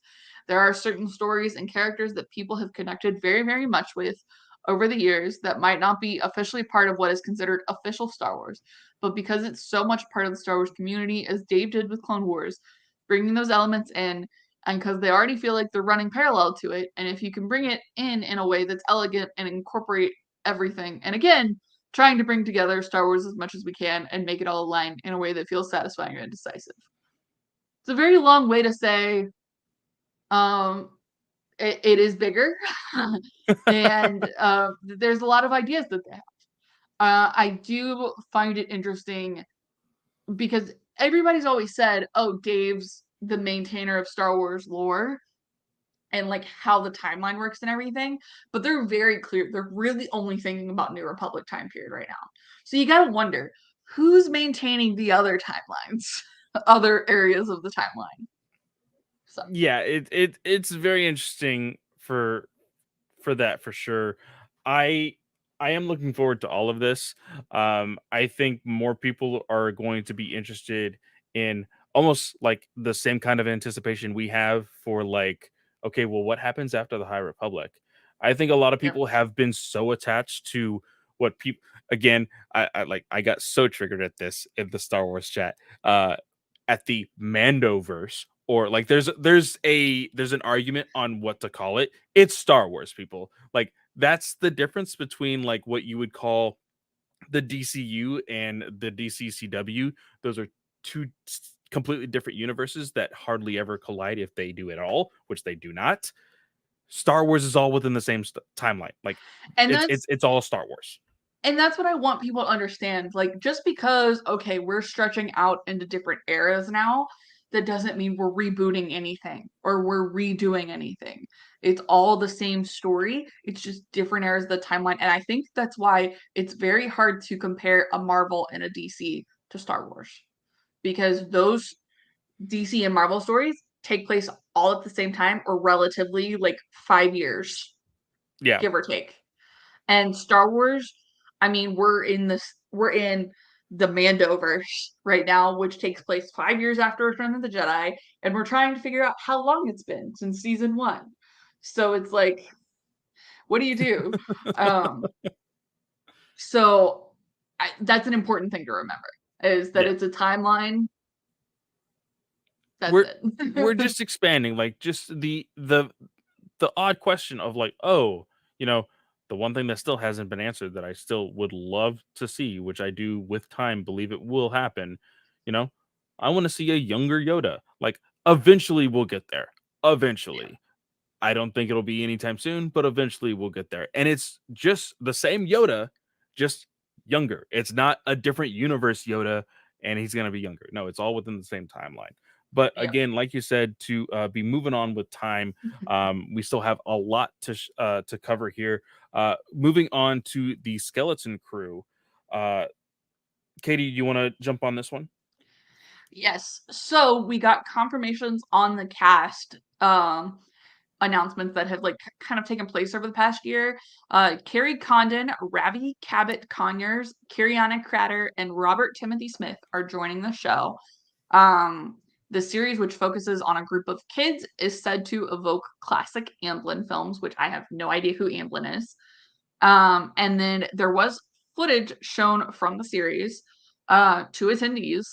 It included shots of the kids on speeders, in school, on spaceships, and also included a tease of Vane from The Mandalorian, who we saw run away.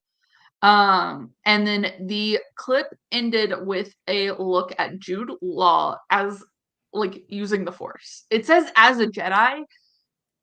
I don't think you can like iterate it as a Jedi. He was using the Force. Yes, So because you do have to remember, people, like not everybody who uses the Force is a Jedi. I think that, yes. you know, there are, of course, Force users. It's very, very important to know the difference. Now, again, it can be revealed at the end of season one, you know, freaking Jude Law just pulls out a lightsaber. You're like, holy crap, you know, but with everything that they've kind of been showing, I kind of doubt it'll happen. But that's just me. Yeah, you have to remember too, and this was something Kurt Slatter said on Twitter the other day. Well, okay, if there was 10,000 Jedi and you took out 99% of the Jedi, what does that math give you? 100 Jedi left? That's still enough to give you a variety of who has survived Order 66 and Hmm. kind of maintain oh, here's an original character. Here's an original character. It doesn't look weird because there was thousands of Jedi in the galaxy, y'all. I know we only saw like 100 in the Clone Wars, but you can't show everybody. I'm sorry. Very true. Very, very true. Um, Now we do. I guess that's it. There wasn't much on the Skeleton Crew. Yeah, that From was it. Really, it didn't take up a whole lot of time. We didn't get a poster or anything. We did get a new poster for Ahsoka. It's a picture of Ahsoka's face. mhm. Acolyte, we got a new logo. So that was about it. Then the panel from there moved to the films, and I'm gonna make an executive decision. We have a piece from Kathleen Kennedy. I think we're gonna save that for next week.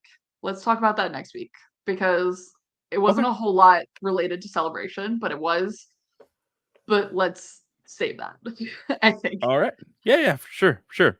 Um, So, Clay, I want to know what I win because you said two films and I said three films.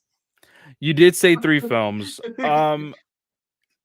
Here's Also, here's this the is a thing. joke. but 100%. But I will admit, I was expecting this and I was not surprised by it. And it does not look great, but it does not overshadow the fact that a lot of people are still hyped about this. But the fact that these were announced and the number one comment I saw on a majority of these announcements was, "Oh, until it's not," or "Oh, like this is never being made," or things like that. yep. And again, I have to reiterate, right now Star Wars is in the state of what DC used to be.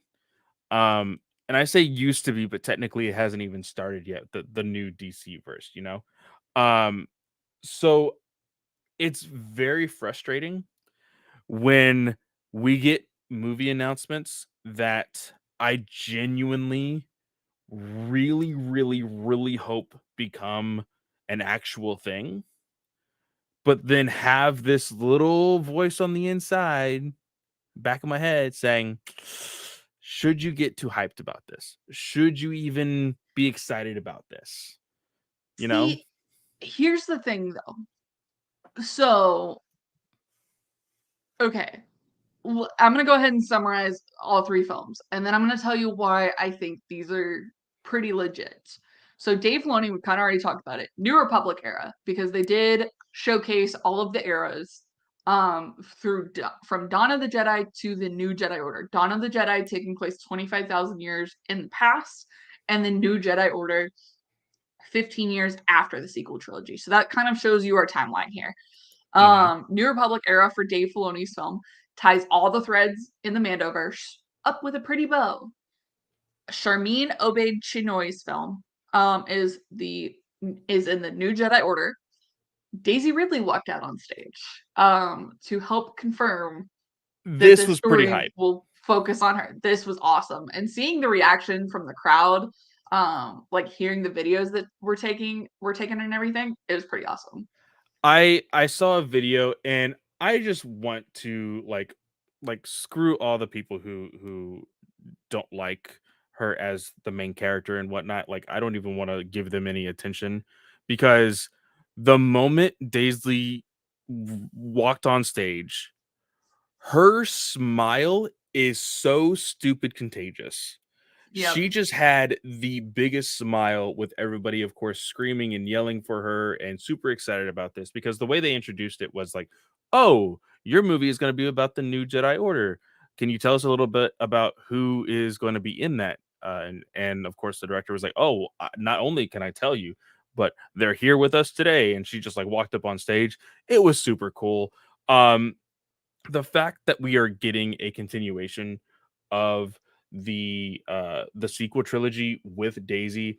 I said it in our GUA chat that we have been speculating this. If you go back several episodes, even into last year, there was a very small interaction between Kathleen Kennedy Daisy and went to Daisy. lunch with They Kathleen Kennedy. they went to lunch in a very public area where people were like, "Holy crap, that is Kathleen Kennedy and that is Daisy. Something's happening."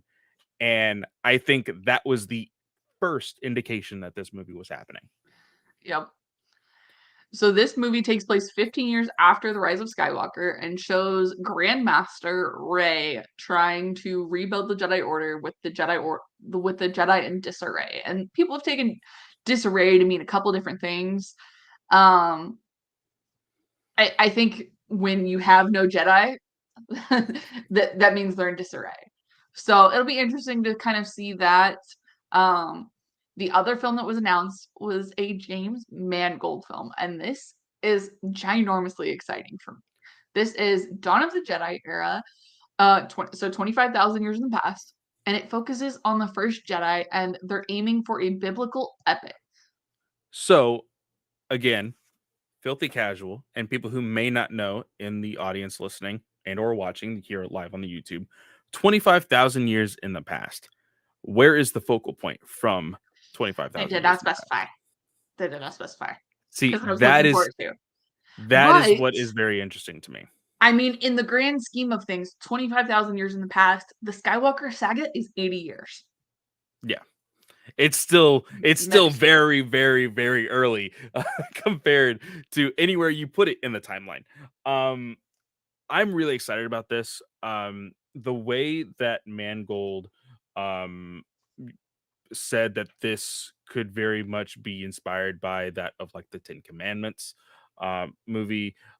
Like you said, very biblical epic. Um, I know the concept of this can be very dicey for people, but I Yep. think this is something that people have always wanted. You know, what's the first inkling of the Jedi? What's the first inkling of the Force? What does that look like? Um, I think that this is so untouched territory that Mangold can almost do anything that he wants. I'm gonna go ahead and say almost. I I would say the same thing. And so here's my thing. We're gonna get Charmine's movie kind of knocked out. I think this is an awesome take. I think having the first person of color and the first woman director to take on a movie about the leading lady of the sequel trilogy is awesome. It's very powerful, and I'm so interested to see a female take on the story and the female eye for Rey. I think this is very likely, and you have Daisy Ridley connected to it. Why would you waste that opportunity? 100% agree with you. But I do have a question for you. Yes. Is this a brand new Star Wars film or is this episode 10? See, I want this to be a brand new Star Wars film. I I think they're going to take advantage of Hamill still being around and try and use a Force Ghost, which would make people go, "Oh, this is episode 10." I think you should be smart and continue to use if you want to use Hamill in Star Wars, continue to use him in the Mandalorian era. Like by all means, go for it. The way you ended Rise of Skywalker, burying the Skywalker blades, burying Leia Organa's blade, and saying goodbye and claiming the Skywalker name, I don't think that means the Skywalker saga has to continue. I think it just means, hey, we're taking a step in the new direction. Now, You could it also has say the Skywalker saga focuses on Palpatine as a villain and defeating him. So that is technically the end to your trilogy of trilogies. now okay, so again, kind of bringing in our MCU kind of fan base here. Skywalker Saga could be a very long Infinity Saga, right? It Mhm. started with Thanos, it ended with Thanos. Same thing here. It started with Yeah. Palpatine, it can end with Palpatine. And then we can move on to something else. I, for one, really hope, and this is I know that this doesn't feel like Star Wars if it doesn't have an episode title. I think it's okay. I honestly do. I think you're dumb. Like I Ah, think like you look at Obi-Wan Kenobi. It doesn't have episode freaking 3.5. Like it doesn't have anything like that. Like Rogue same thing with One. Everybody Mandalorian. loves Rogue One. Like, fine if you want to ignore Solo and pretend Solo doesn't exist. Everybody loves Rogue One. Rogue One is one of the most popular. It got its own spin-off series. Like, Yeah. that And is Star also Wars. one thing that has been confirmed, which I do think would be missed if it wasn't in Star Wars. It's confirmed to be coming back, the opening crawl. I think that for something, especially like, I don't think it would necessarily be needed if there's a sequel to this movie with leading with Daisy Ridley. But if you have a 15-year gap, again, the question becomes, what happened between those 15 years? Boom, you do an opening crawl. I think okay, so I agree with you. I also disagree with you because I'm like, why not just take it and roll with it? That's your defining mark. That's like your trademark. Just roll with an opening crawl and just kind of say, okay, here's where you should be. Here's your mindset. Here you go. And just Yeah, commit to it. Like it was a nice thought to differentiate the Star Wars story films with saying, oh, there's no opening crawl. Just commit to it and just go for it. I think that's what it is. It's a trademark at this point. Yeah. Embrace it. So Dave Filoni, I think Oh, did we lose Katie here? with this film, huh? Oh, Am I back? uh, I think you're back. Yeah, you're back now. Okay. Sorry. With the Dave Filoni film, you can't take this from him. He is your most powerful weapon, despite my feelings about some of the things. He is your most powerful weapon. If you take this film from him, you alienate the hell out of him. You can't cancel this Heir to the Empire movie, this New Republic Mandoverse movie. You just can't do it. It's not good business. It's just not. I James Mangold. Go ahead. Yeah. Sorry, no, you go for the Dave Filoni, and Well, then we'll talk about Mangold. I think that it is very, very true. Just a small tidbit, I guess a sneak peek at what we're going to be talking about next episode, with some of Kathleen Kennedy's thoughts. She was very ill prepared, as I think a lot of people were, in the idea of the pandemic and how to entertain their audience. So to have the ace in the hole with Jon Favreau and Filoni to create this episodic live action uh, uh, part of Star Wars, was a gold mine for them. It has been leading the charge for Lucasfilm. So I definitely agree with you in the sense of like, yes, you if it means delaying, you delay, but you cannot cancel it. For Mangold, and this could very well depend on how Indiana Jones does. But Mangold was not touched on Indiana Jones.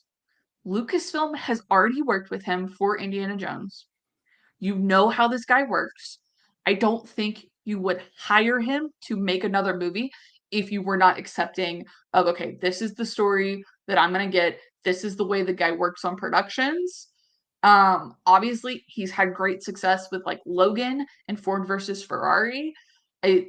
This is a director you can't afford to alienate.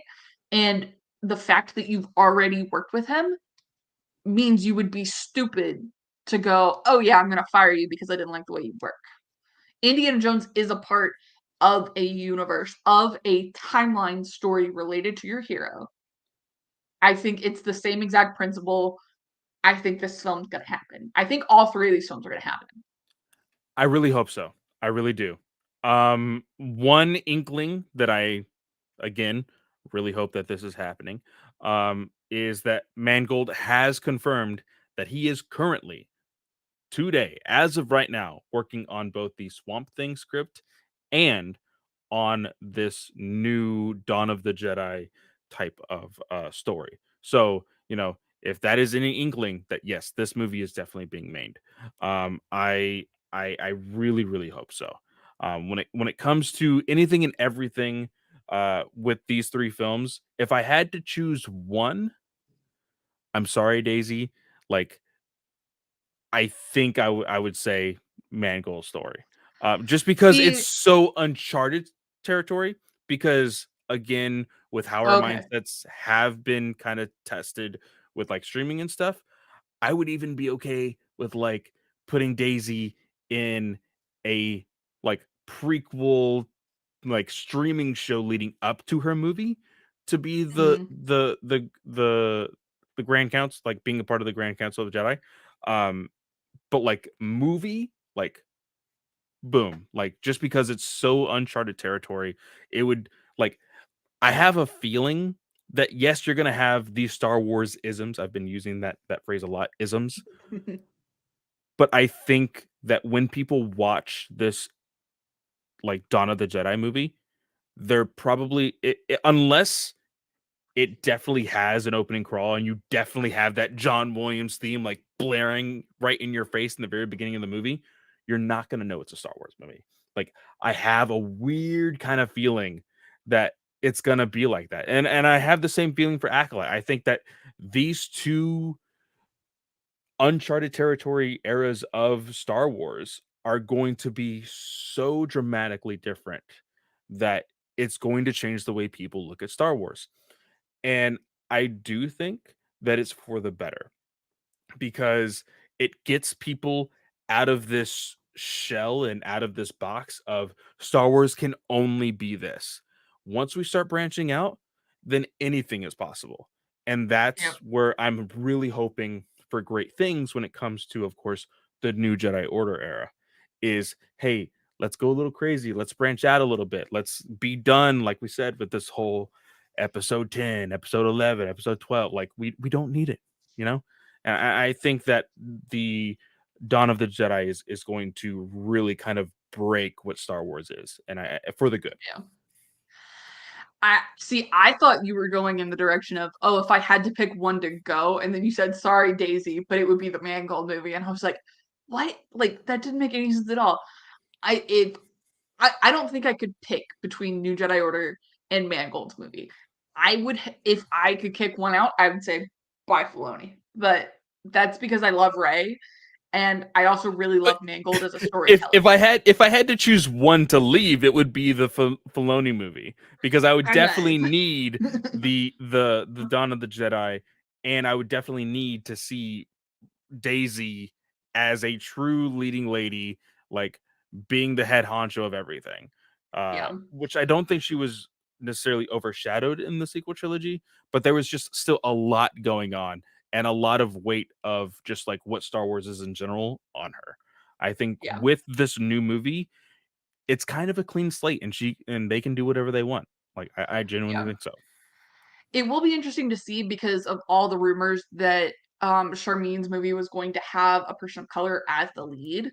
I still think it's important for Ray to be here, but was that false? Was that just something that changed? Were they hoping that Well, John Boyega was going to come back? also, has it been confirmed that Daisy is leading in the movie? Or is she just returning? So I think that's in the Kathleen Kennedy article, but something I read, and it was a full article. It said that Daisy Ridley's Rey was going to be the focus of the new Jedi Order movie. Okay, okay. Focus makes me think lead. Yeah, for sure. It would be kind of weird if she was the focus. I mean, you can be the focus and be like a side character, kind of, but it just Did she it get would kidnapped? exactly. It would be kind of an awkward situation. Um, but yeah, that is all of the movie announcements. You Uh, might want to split this into like 3 episodes. Well, I think I'm gonna go ahead and talk to Snell about doing that. We may move like the news as one episode and the review as another.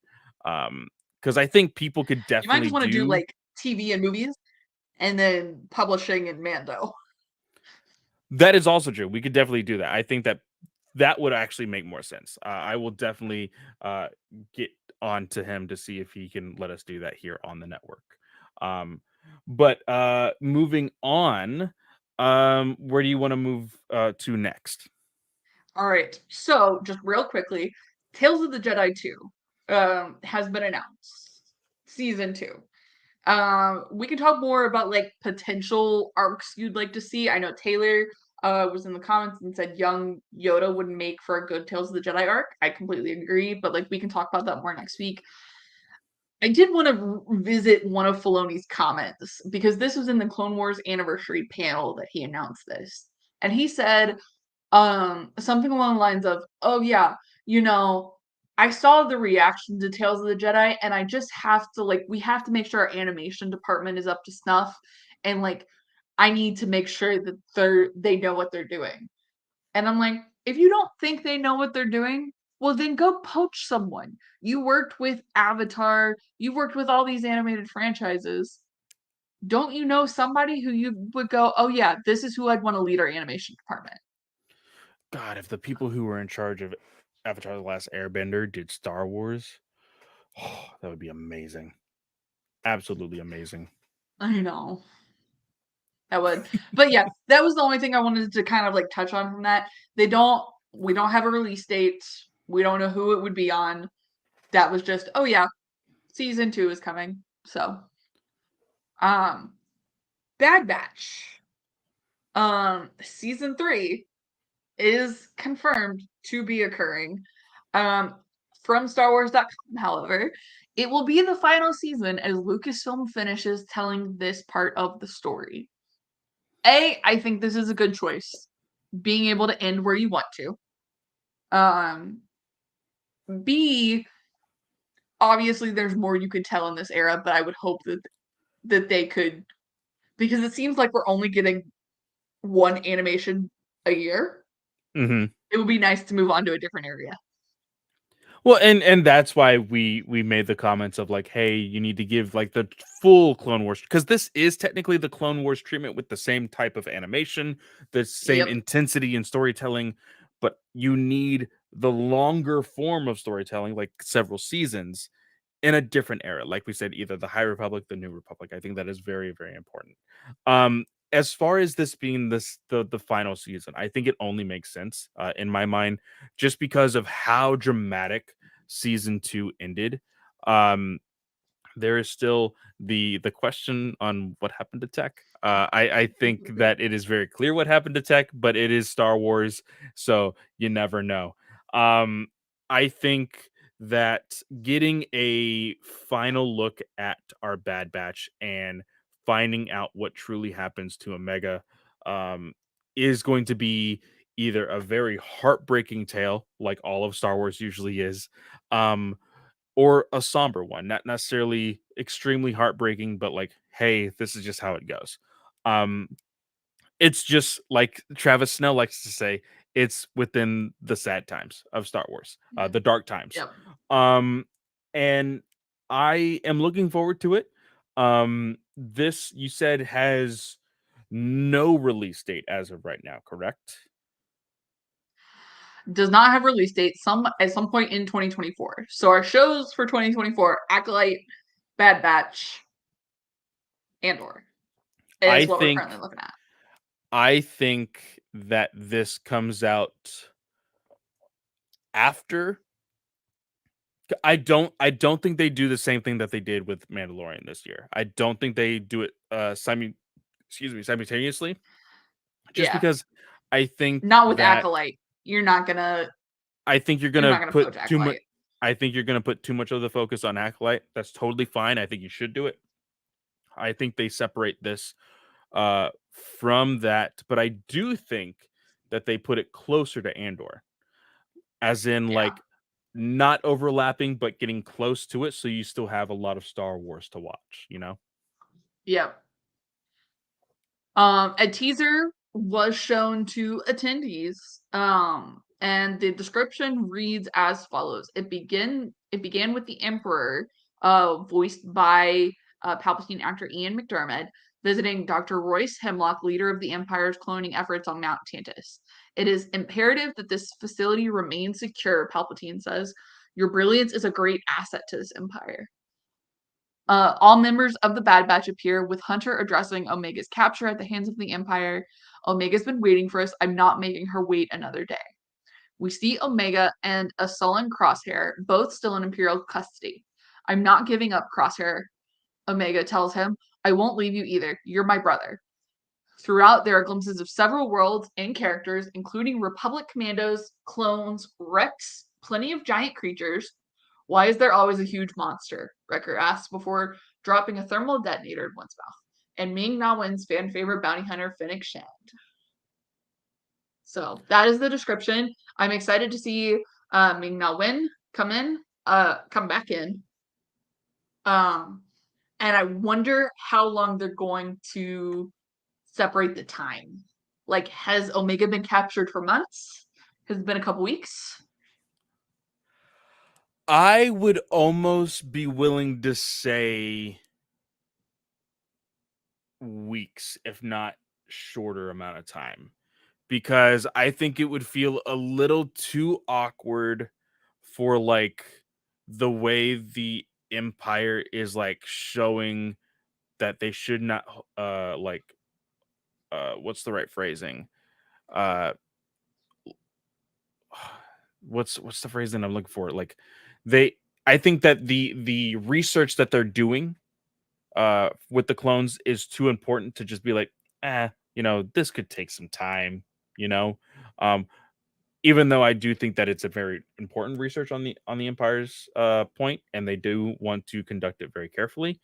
Um, I do think that this will be no more than 2 weeks to a month from the ending of season 2. But you got to think, right? They don't know where they're being held. Their whole goal with getting data from Tarkin was to put the tracker on and kind of get things rolling, Yeah. and see how they could get back to Crosshair. What are they going to use as a resource? Hemlock knows they're going to be after him. Um, so he's not going to really step out in the open.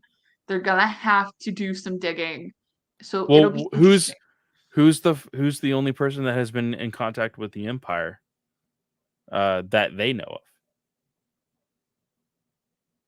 They go to Sid. Oh, gosh. They no like again, No. again. I don't want Sid to be a big player, but I think they interrogate Sid. Or they mention that they interrogate Sid and they don't show her. Either one. Okay. Um, If it's an interrogation, yes. But I don't want to, okay, let's bargain for information on how you exactly, contacted Hemlock. exactly. Because again, as I said at the ending of season 2, we are gonna get a very angry dad. Hunter Yep. is going to be all like he's out for blood to get Omega back. And I don't think he's going to just be like, okay, Sid, let's play a little game here. Like, you give me information, I give you that. Like, no, it is like, hey, we're looking for these people. We're looking for Omega. Either you tell me or I kill you now. Like, I think that Yep. is what Hunter is going to feel at the beginning of season 3. Yep. 100%. Visions time? Yes, Visions. I will go ahead and bring up this trailer, this All right. glorious trailer. I'm gonna rattle off the names of these episodes. The cast lists are fully available on StarWars.com. I know one of my favorites, Eugene Lee Yang, is making an appearance in one of the episodes. So just to kind of check that out. I'm not gonna read off the cast, but very impressive cast list. So Sith by El Guiri, which is a Spain production. Screechers. Oh my gosh, I'm so sorry. Screechers Reach by Cartoon Saloon from Ireland. In the Stars by Punk Robot in Chile. I Am Your Mother by Aardman, and this one was screened to Celebration attendees, and Aardman is in the United Kingdom. Journey to the Dark Head by Studio Mir is in South Korea. The Spy Dancer by Studio La Cachette in France. The Bandits of Golak by 88 Pictures from India. The Pit by Dart Tahiho in Japan and Lucasfilm Limited. And Owl's Song by Triggerfish in South Africa. We're not gonna break this whole trailer down. I was just playing it in the background. Guys, you can always just look for it. It's on the Star Wars YouTube channel. Star Wars Visions Volume 2 official trailer is all you need to search for. Just some highlights here. I believe this is going to be India's Yep. episode. Looks absolutely It looks gorgeous. so good. I love this double wielding lightsaber Jedi here. I think for me, this one that has Loai, I think is I think the that's the Korean one. yes. I think that Korean episode will probably I'm gonna go ahead and call it my favorite. I absolutely love the art style. It's very traditional. Looks absolutely amazing. And then I know a lot of people are loving the episode or the animation, of course, from the Wallace and Gromit production. Um, Hardman, yeah. yeah, looks great as well.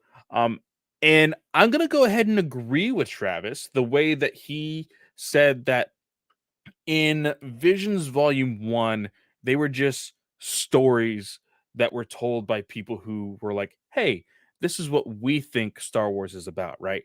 This does look like they all have like somewhat the same tone, very dramatic. That's not exactly how volume 1 was. This one definitely has a certain tone that it may have been like, "Hey, this is what you need to follow," type of thing. Um, which in any case, it does look great. Um, I kind of disagree. really? However, I'm kind of thinking April 26th, we have an open episode because Mando ends next week. I'm kind of thinking we'll maybe do a deep dive into this panel and kind of go through some of the story outlines because they went into every single um, short that's going to make an appearance. And so that could be Ooh. a fun episode. Just kind of diving into what each one is. Yeah, I am totally down for it. Just some highlights from this trailer, of course. Again, 100% agree with Travis. The very first one that you get in this trailer, there are a Jedi and a Sith, very reminiscent of that of Knights of the Old Republic, looking like Darth Malak and Bastila, both, of course, with a red lightsaber and yellow. I think that this, like you said, Katie, was most probably inspired by, not necessarily like an adaptation of. Totally agree. Um, but this trailer just was amazing, visually amazing.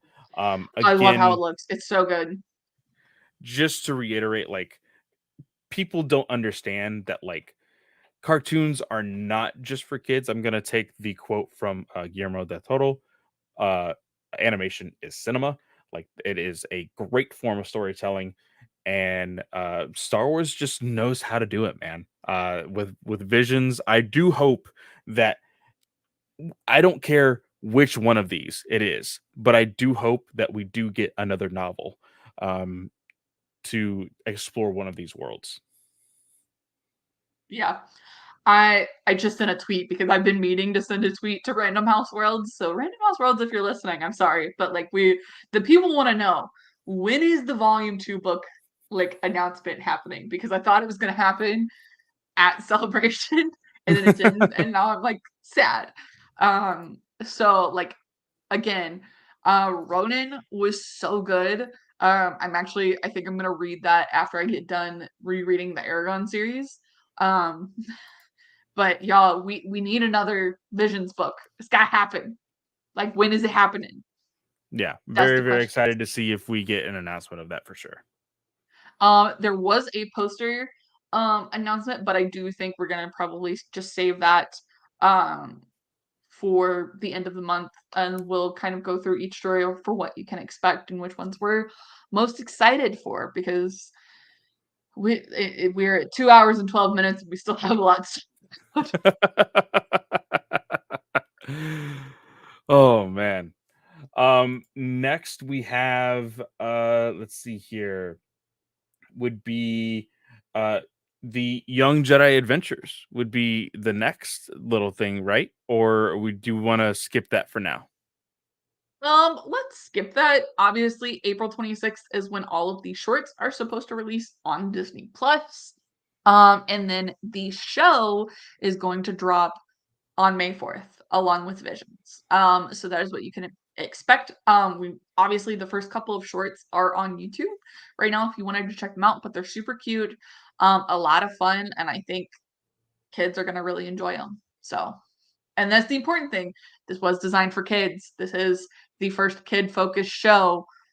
Do not come at me going, "Oh, well, this was supposed to be for adults and it's not. This is stupid." No, this one is actually meant for kids. Okay, please and Yes, thank you. very young Be kids at that. nice.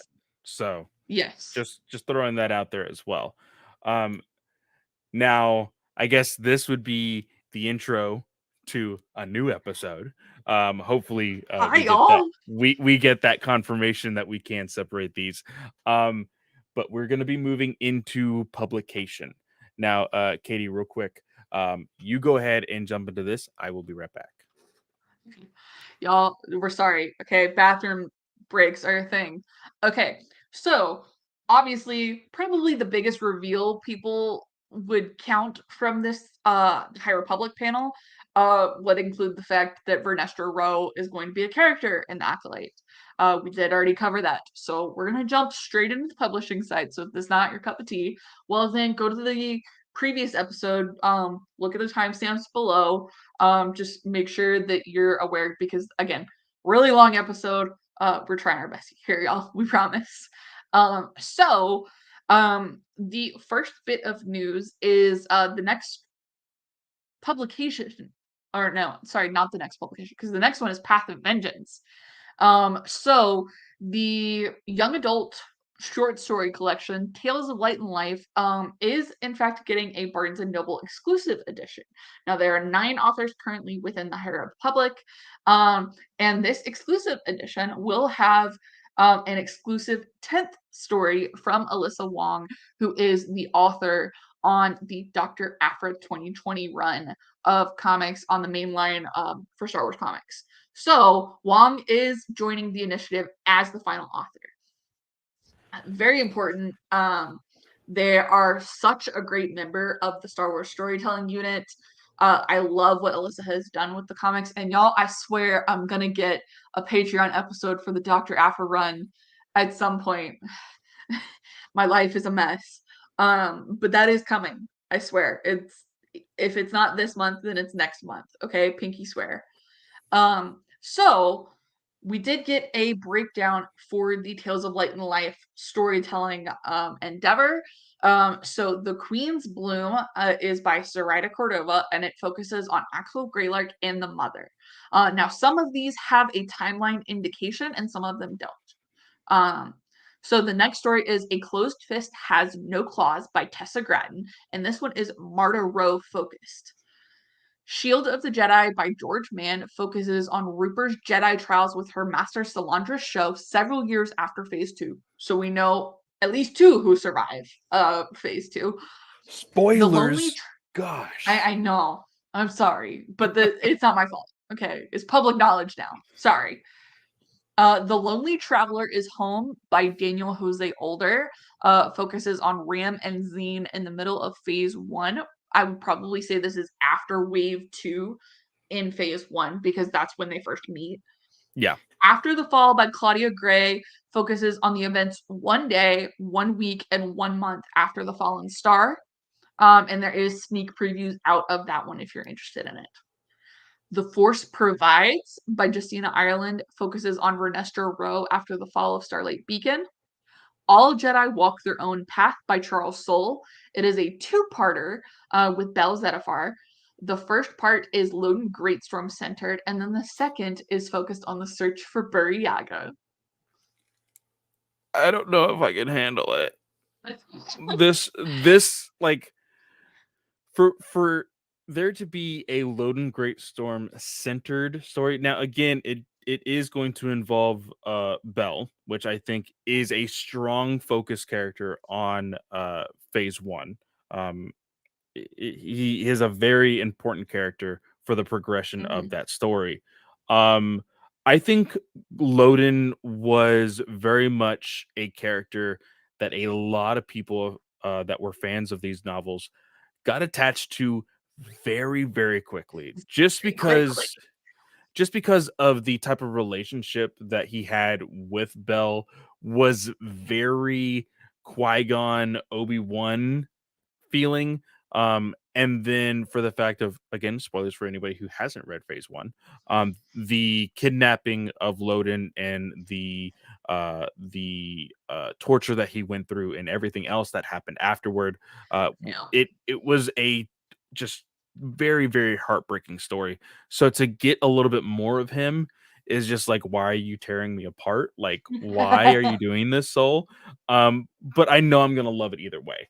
And then, of course, anything Buri Yaga is, of course, much, much, much needed. So I want to go ahead and say, because I think I heard you saying it when I got back. I think we both called the author list for Phase 3. Alyssa Wong, yes. We were almost all on point with every single person that we thought was coming back. is coming The back. only person we're missing is Cavan Scott. Cavan Yeah. Scott is not writing a novel. No, but he is still of course, a part of Phase 3, doing the comics I and stuff. figured they were gonna come back. I was hoping they were gonna add Alyssa. Alyssa has just done such great work with Dr. Aphra. Um, and some of their other stories really good. I have not read the Ewok one shot, but the Ewok one shot came out today, and I've heard really good things. Yeah. So, the next story in the Tales of Light and Life is Light in the Darkness by Cavan Scott, and it is Keeve Trennis focused as a Jedi Master. Um, The Call of Coruscant by Lydia Kang is focused on two new characters we will learn about very soon. And then Rogue Element by Alyssa Wong follows Crash after Midnight Horizon. And Crash was actually written and inspired by Alyssa Wong. So it's kind of cool they get to write kind of the character that's modeled after them. And remember, Alyssa Wong's story is only in the Barnes and Noble's exclusive edition. So if you're looking for that 10th story, make sure you are looking for the right one on Barnes and Noble. So Yes. I believe, again, fellow Star Wars enthusiast, Mama's Blue Milk, on Twitter was having a hard time looking for it. Guys, apparently you need to look at it via description and not via title when looking at yeah, Barnes and Noble. So, and then of course, I know that people love to just pre-order online, but if you just go to a local Barnes and Noble, you can verbally speak to somebody who is able to help you out there. So just yep. FYI there. For phase 2 reveals, kind of, we did get some preview pages for the third manga, Edge of Balance precedent.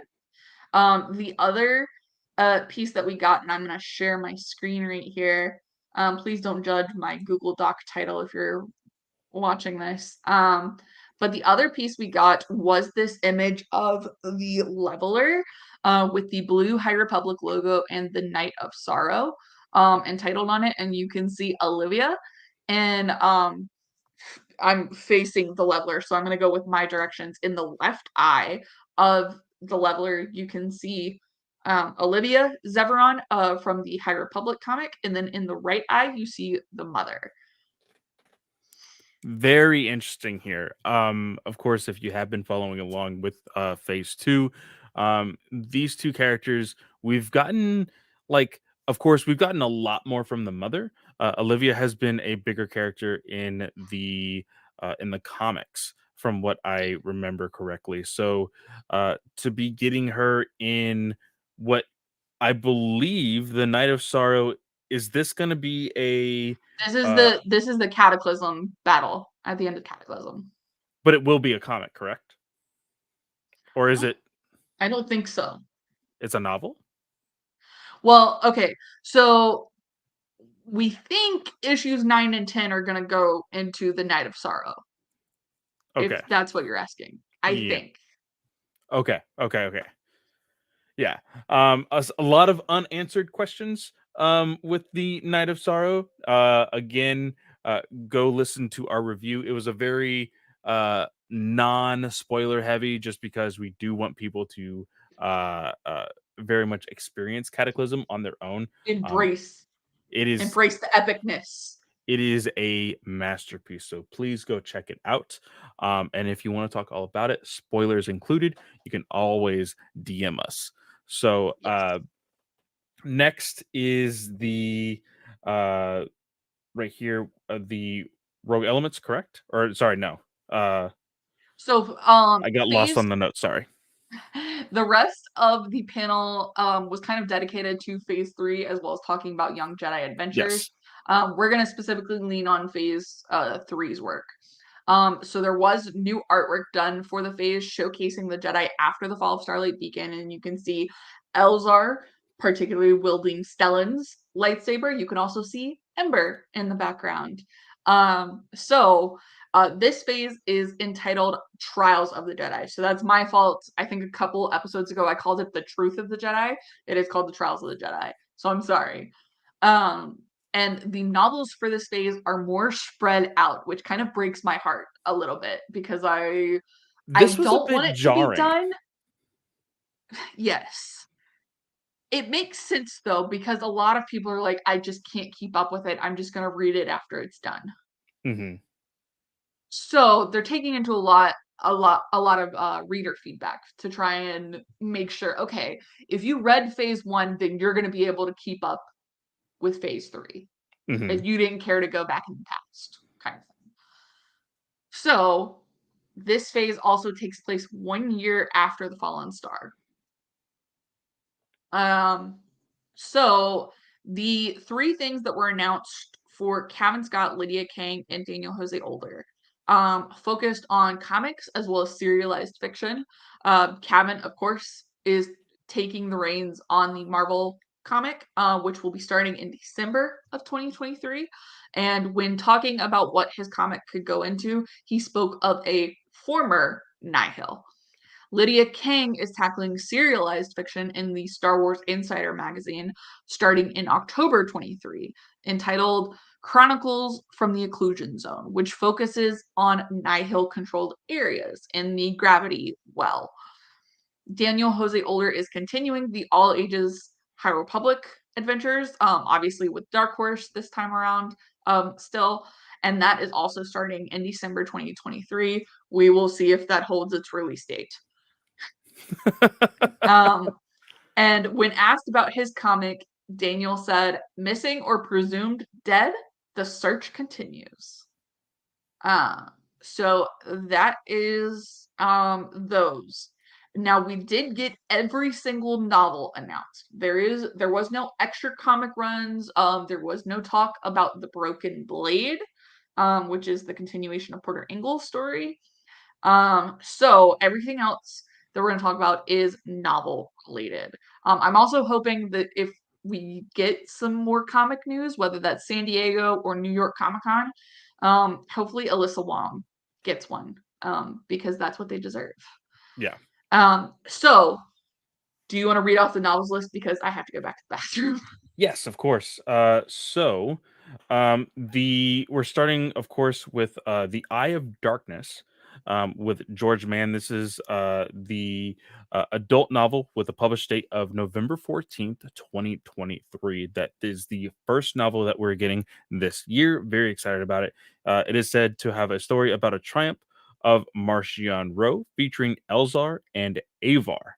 So this is going to be very, very interesting. Of course, we are getting as we said before, the story of one day, 1 week, and 1 month after the fallen star. So I am only assuming that the Eye of Darkness does take place after that. Looking very forward to it. Escape from Valo by Daniel Jose Older and Alyssa Wong is a middle grade novel with a publication date of January 30, sorry, 2024. Uh, I don't believe we have too much information on that one. Defy the Storm by Tessa Gratton and Justina Ireland is the young adult novel with the published date of March 12th, 2024. And that one follows Vernestra and Emery. I just love getting more Vernestra, of course. Temptation of the Force by Tessa Gratton is an adult novel coming in the summer of 2024. Beware the Nameless. Zoraida Cordova is coming back for a middle grade novel in summer of 2024. Uh, for the middle grade, of course, Tears of the Nameless by George Mann is the young adult novel in the fall of 2024. Into the Light by Claudia Gray, young adult novel in spring of 2025. The Valiant Val by Justina Ireland, middle grade novel in spring of 2025. Trials of the Jedi by Charles Soule is the last adult novel in the spring of 2025. Soule said he is getting to use his law degree here. Obviously, there's more to come with some individual comic runs tying into all of this. Uh, like we said, the Broken Blade, uh, uh, and hopefully one from Alyssa Wong as well. Um, so, So to answer what you were talking about when where this takes place, um, everything, or at least wave one, were a year after the Fallen Star. Okay. Okay. So Um, and that's what I assumed. Um, I would just, of course, I'm sure we will, because well, uh it's George Mann doing the Eye of the Darkness, and it is Claudia Gray who is doing After the Fall. I'm sure they will take notes and collaborate, but I'm sure we will get callbacks from that story in regards to Eye of Darkness. I'm sure. yeah, and that's why I think the authors are so entwined with like this being like the Luminous Squad. Um, they've got to be taking notes and stuff. I though I don't imagine Eye of Darkness will go in a lot of depth about what Gray's story is going to take place in, Yeah, because Gray's story is Geode and the rest of the crew from Into the Dark. I can't remember their names for the life of me. Anyways, so they're different characters. I don't imagine they've kind of tried to stick Gray's characters in with the young adult stuff. that is true. That is true. Yeah. So, um, I'm very like I want to know how this ends, but I also don't want it to end. I'm also really stuck, and this is completely my problem. This is a first world problem because I am a scan reader. So I am going to eat through these novels in like 2 days. It's a huge problem. It's my problem to deal with. Um, but it sucks. And I'm like, this is really gonna go a year and a half. Like, really? And it's wild considering, if we look back at phase one took all of a year, if not less than a year. Roughly, yeah, it was like Well, 13, 14 months. actually, yes, because from what I can remember, uh, it was summer of 21. So the first book came out in January of 21. Yeah, January of 21, and then Midnight Horizon was the last, like, the epilogue of phase one. Yeah, and it was like February It was February. Yeah, 2022. yeah. So I'm like, and like, okay, a year and a half's not that much difference. And it gives you time to tell the story and add in other comic runs and everything that you kind of want to flesh out things that are going on. I'm like, just give me it all right now, please. Well, I'm very curious at what somebody like Taylor Field and Travis Snell have to say about this, because they are not, neck deep into all of this stuff. They only do the adult novels. I know that Taylor has dabbled into one or two of the other graded novels, not just the adult novels, but he hasn't really touched phase two. Um, but for wanting to go back to our original heroes from phase one, are they more excited at the fact that they can just casually read the first adult novel and not be like, okay, we have to do this within a certain time limit because the second adult novel is, coming up very soon? No, it's coming out like almost a year after the first. I believe was the the first adult is November of 23, and the second adult is the summer of 24. So like, I would say 9 months, uh, maybe 8 months, uh, give or take. Yeah. Yeah, that's kind of what we're looking at. Um yeah. And see, for me, and this is again a personal problem, Murtagh, which is the fifth Aragon book, dropped November 7th, 2023. So Oh wow. And Christopher Poloni has already said Murtaugh is 700 plus pages. Oh, well, see, there you go. So here's the decision making for you though. Of course, we would always be 100% grateful for Star Wars to be sending us these books and all of that.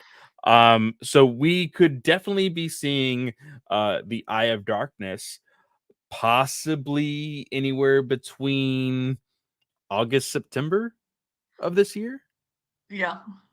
And then we get so honestly, you get that 2 months before your Aragon book. You're good to go. I know. I'm like, please. Otherwise, that is going to be like I'm gonna have to take off like 4 days to just read. Though, okay, and this is completely off topic, but when Inheritance came out, and Inheritance is the longest book so far in the series, um, I read Inheritance in 18 hours and I didn't sleep that night. And I was like, I want to know how it ends. I'm scan reading all the way. And then I went back through and like deep read it later. I mean, that's how I ended Shadow of the Sith. I think I procrastinated like crazy, and then we were going to record in 2 days, and I was like, oh, I guess I have to read all this. That So is a this is hefty book. Inheritance. This book is 849 pages. That is a hefty book. I'm really glad. I'm just gonna go ahead and say it. I am really glad none of the Star Wars books are like that. Like it would not be finished. It I think the largest one we've read is 370 odd pages, I believe. Yeah. So I think Shadow of the Sith is the biggest one. yeah, I think so.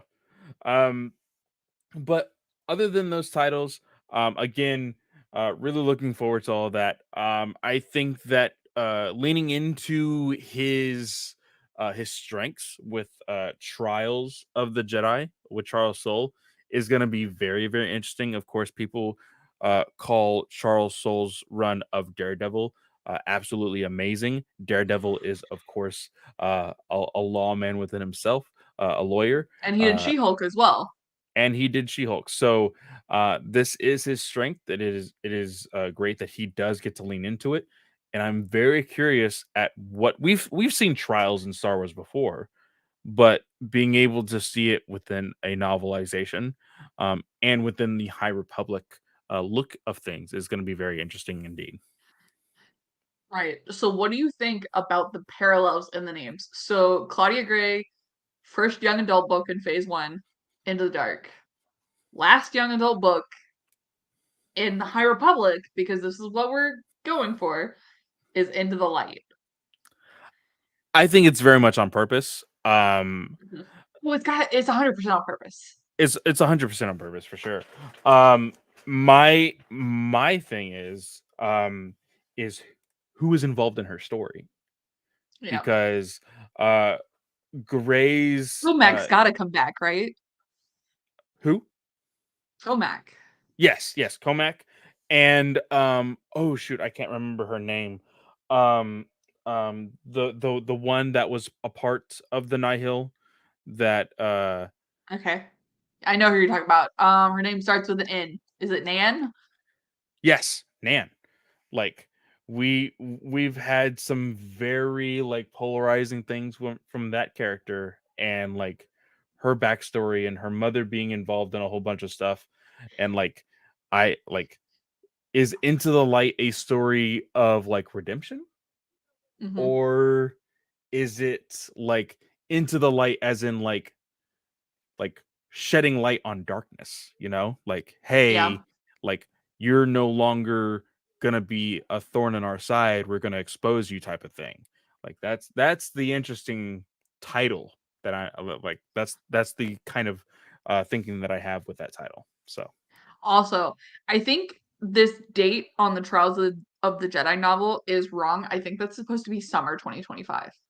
oh, because the young adult and middle grade are both spring, that would make Yeah. sense. That I copied and pasted this from Star Wars Newsnet. I'm blaming somebody else, aka.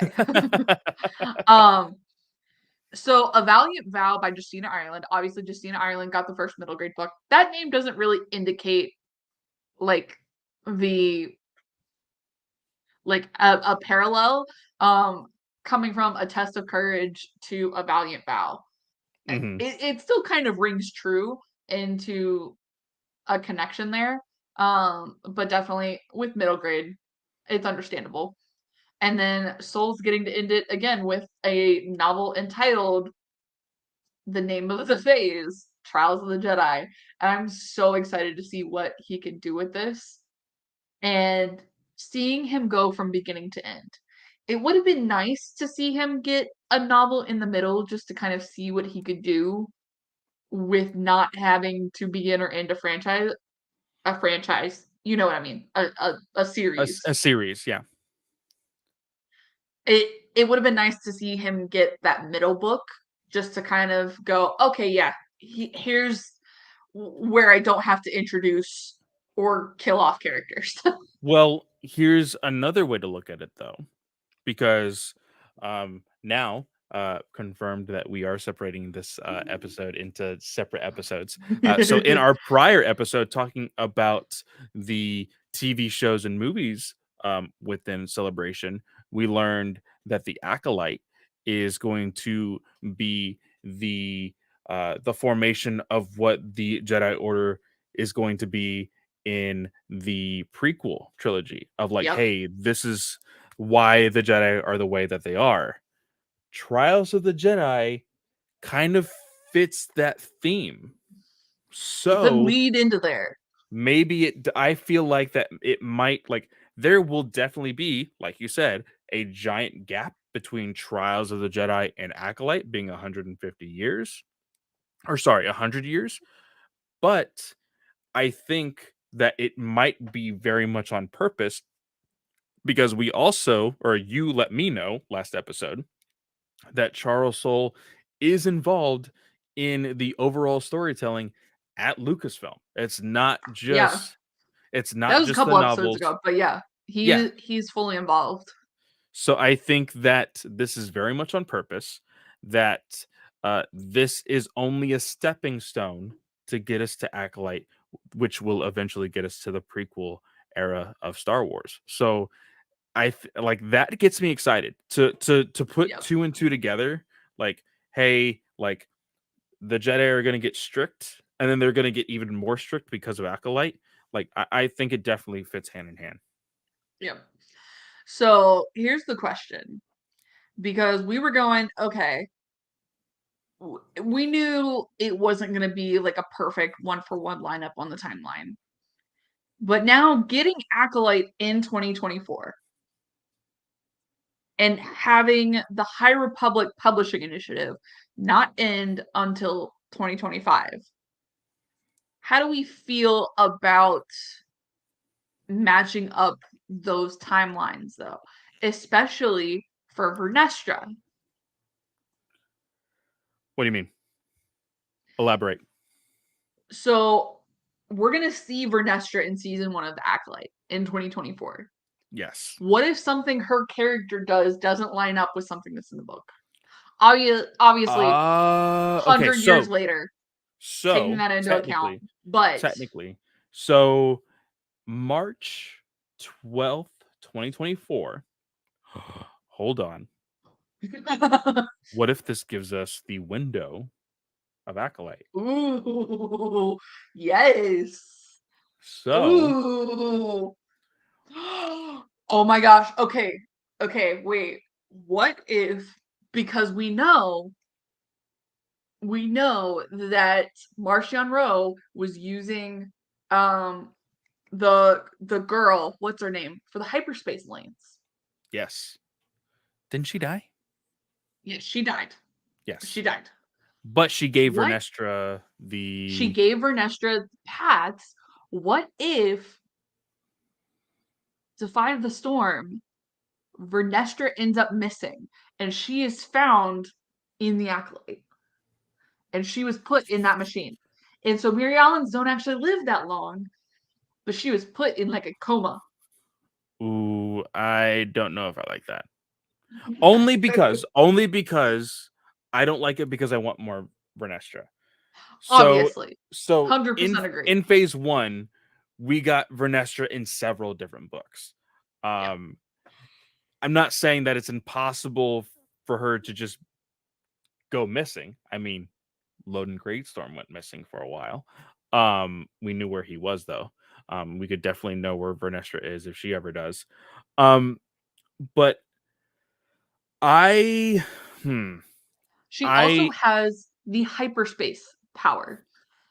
And Stellan had already said he was trying to get her to use it, but she knew the other Jedi were not going to like the hyperspace dreams that she had. so here's my only thing that tells me that she's not gonna go missing. Henderson said she's a Jedi Master. She What has, if she's promoted before she goes missing? which is not impossible because as of right now, Especially with she how is the much, youngest. She's one of the youngest Jedi Knights currently.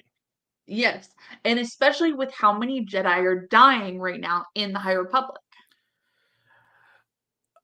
See, so it's gonna be very. I think it's very touchy territory because, like, granting her the rank of master, you get Yoda involved. With my predictions of Yoda ending up in Acolyte, I think like there's there is a lot riding on the fact that you get the timeline absolutely correct on this, right? Uh And that's the thing I'm worried about with Acolyte coming in before the publishing initiative is done. Obviously, super excited for Acolyte. I love what like the premise and everything. I'm very excited to see it on screen. But I always am gonna want the books treated right. And I feel well, like Leslie is going to treat the books right. Leslie made the impression, I love the books. I want to do justice. 100%, and I want to know it would we get like denied if we like just sent Tessa Grattan and Justina Ireland just like a casual tweet like, "Hey, how far along are you on this script?" If they go ahead and tell us, "Oh, we've been done for a while," I think I'm more confident in the lining up of the timelines of the novels and Acolyte than I would be if they say, "Oh, we're on the second draft." I'm like, "Oh no." Like that would be heartbreaking. So to break your heart a little bit more, Tessa and Justina aren't on social media anymore because or aren't on Twitter anymore because of the Elon Musk thing. No. Okay, I hold on. know. So, But so on social media Cavan, altogether, or are they like I are they believe they're on on Hive? Instagram. They're on Instagram. Okay, I could totally jump on Instagram. Um, I'm on Instagram. I could find them. That's totally fine. I know Cavan said that he had sent Path of Vengeance off for printing, I believe like February, Okay, January, February. so 2 months ago, in his May 4th, Cav, May 2nd. Oh my gosh.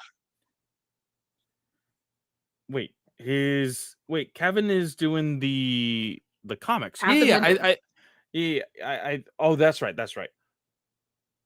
Oh, that's true. Hold on. That's so quick. Holy crap. Hold on. To give me like a better timeline of how these books normally work. Because when was the first inkling of somebody getting Path of Vengeance? Wasn't it right before Right before celebration. Celebration? Yeah. Holy crap. That is so quick. That doesn't make me feel good at all. That like I again, I feel like we trust these people with these novels. They've done an Yes. amazing job. Um it's but I know that we will also pick these things apart if there's even the inkling of like a canon error in Acolyte, I'm a right? timeline nerd. Okay, I'm sorry. Yeah. Um, it'll be definitely interesting to see if anything of that sort definitely becomes a thing when Acolyte becomes a thing that we can definitely pick apart. Well, we will see what happens.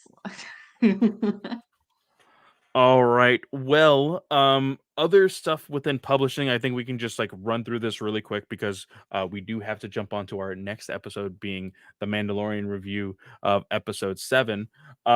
We got the previews of Star Wars 100 Objects, Star Wars Timelines, and the High Republic Character Encyclopedia.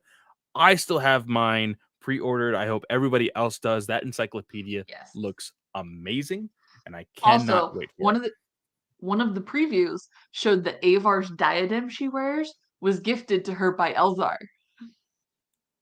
Oh no. Oh yes. I I need that memed. I Ash I I Probs, come in. I need like I still think again talking about the idea of like the Clone Wars treatment of the High Republic, Stellan, Elzar, and Avar, your three leads, Yeah. and you just have the adventures taking place, of course, before the Light of the Jedi. Like Yeah. getting into their like you could probably start off them as Padawans, or like your first episode is them being introduced as Jedi Knights. I think that would be amazing. Um, but they definitely need to get the treatment to get more story thrown their way for sure. We also saw from a certain point of view, Return of the Jedi, of course, Travis Snell's favorite book or series, should I say. Um, we got other things that include the Ultimate Cookbook, Secrets of the Wookiee, a Boba Fett and Darth Vader pop-up book, and The Art of Star Wars Jedi Survivor. These all have release dates. The cookbook, October 10th of this year. Secrets of the Wookiee, October 31st of this year. The pop-up book, June 13th of this year. And the Jedi Survivor art book, December 12th of this year. Yes, and that Um, art book was delayed from I believe it was originally set to publish in the middle of May. So mm, it was delayed. The other three are brand new, and the Ultimate Cookbook is reported to contain some recipes related to the High Republic. yes. And then comics wise, we have, of course, the Star Wars mainline, Dr. Aphra, Darth Vader, Bounty Hunters. Were all shown. We have All Dark preview. If Droids. you're interested in looking at those previews, they're available. You just have to go find them. Uh, I like not being spoiled, so I Yeah. don't want to look at the previews. So the big things here, it says Dark Droids, a mysterious new threat called the Scourge corrupts droids, cyborgs, and everything in between, spreading chaos throughout the galaxy. Ajax Sigma, who first appeared in last year's Star Wars Revolutions #1, will play a role in the saga, though his true intentions remain unknown. I honestly I may not read this book just because like it's I'm sorry, too much like COVID. It's just like a virus like going through within the Star Wars universe. I'm You would sorry. I think I would be like the same page. I think because it's like relegated to like droids and stuff. I'm like, okay, I can like accept it and like separate it. But yeah, it's just like I kind of like the like I believe last year and the year before that there was several movies that were like COVID based. I very Mhm. much stood far away from those. I did not watch them at all. Well, I think it'll make you at least a little more comfortable that this story is rooted in legends. Okay. So it's got some prior history. Okay. So right here it says that Charles Soule will write with Luke Ross. Um, again, I believe this is on the Dark Droids, correct? Um, Yep. and it said to have more synergy as a crossover like War of the Bounty Hunters compared to Crimson Reign or Hidden Empire. And it releases August of 2023. And he said that Soul said that Lando is a big part of why Dark Droids happen. Um, And then, of course, we didn't really get too much on the Dark Horse comics, and does not surprise Yeah. me just because the publication of that has been all over the place. Yeah, we saw a lot of previews. Particularly the one of interest was related to Quest of the Jedi. So it's like, oh, that story actually exists because it's been pushed back for 5 months.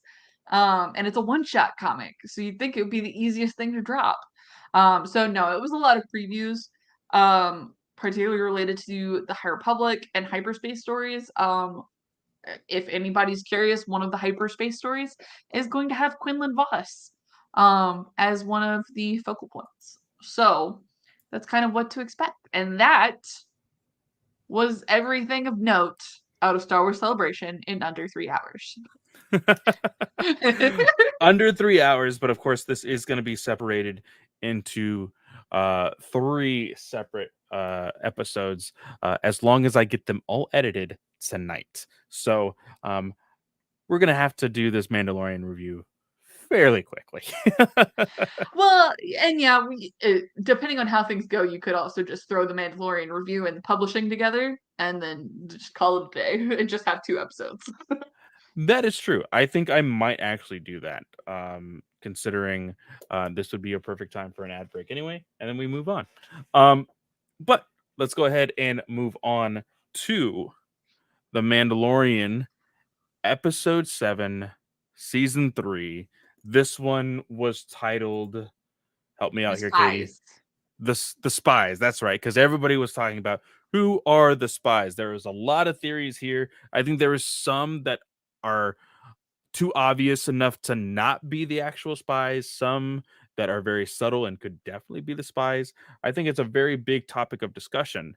Um, but the overall story here, of course, we get both houses, both factions, both tribes, as they called it in this episode, of the Mandalorians to go onto or take orbit around Mandalore, Mhm. because Bo-Katan wanted to take a team down to the surface of Mandalore, scape it out, make sure it's safe, and then once they know they have the planet secure, then boom, Establish a base. establish a base and take their home back. Um, Right. So that's the main focus of the episode. However, the episode does start with an opening on Coruscant. yes. Um, Elliot Kane, played by Katie M. O'Brien, goes to report to an Imperial probe droid, which I did not realize Imperial probe droids were that big, because that was a big probe droid. And who is she talking to? The one and only Moff Gideon. Yes, we finally get to see Giancarlo Esposito in a Mandalorian episode after all season. So she does reporting, and she reports that the pirates on Navarro were not able to do their job, and that Mandalorians came and helped support Navarro in getting the pirates gone instead of the New Republic. So Gideon takes this news and takes it in stride and is like, well, crap, like Mandalorians are uniting. I'm gonna have to do something about it. He goes to the Shadow Council, and we're just gonna go ahead and get the appearances out of the way here. Brian Gleason plays Commandant Hux, who is the father of Hux in the sequel trilogy, Yes. and it's kind of nice because it's like they got Dom Hall Gleason's brother to play Hux. Oh, And I did not know that. apparently, yes. Because I looked at him and I was like, man, that looks an awful lot like Domhnall Gleeson. But I don't think, because it goes into Phasma territory, but I don't think he was old enough to be like a part of it at that point. Hmm. So I was like, okay, who's he supposed to be? And so it's Hux's father who was in.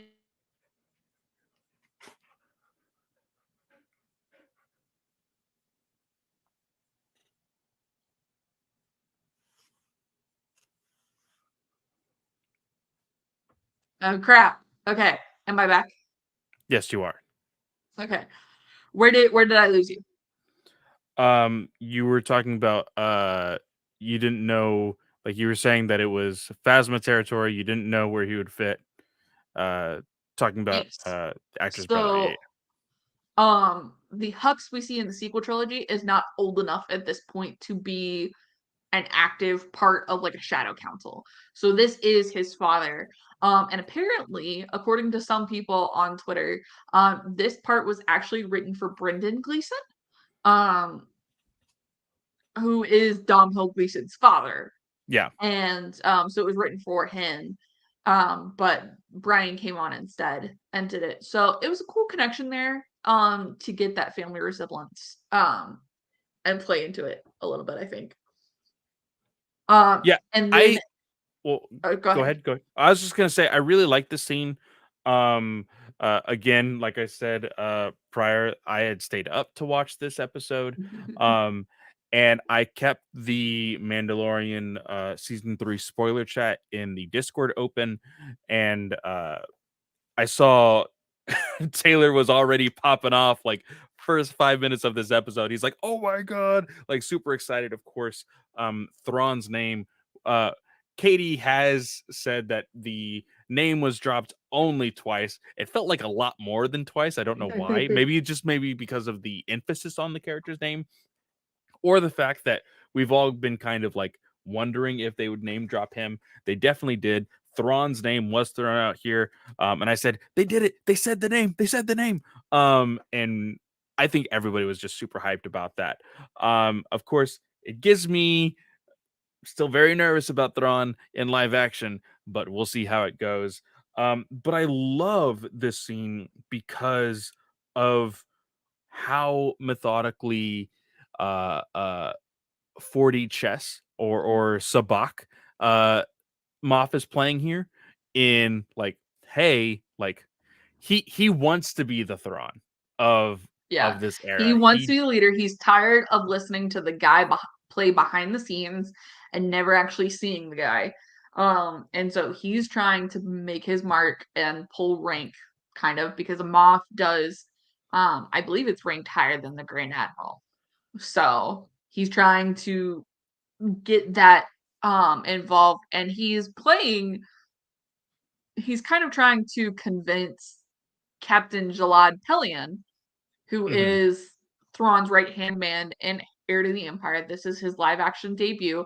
And I've got to say, they got the look like perfect. It's point blank perfect. I did see a post that had one side by side. It was spot on. It's really impressive. But those are the main appearances. I am kind of sad that the Shadow Council didn't include Ray Sloan from Aftermath. I think that would have been another good plug to have in here. Because like they did have female um like captains involved on the council. So it wouldn't have been a stretch to go, oh, this is the man's council. You could have had her in place, and I think that would have been a good move.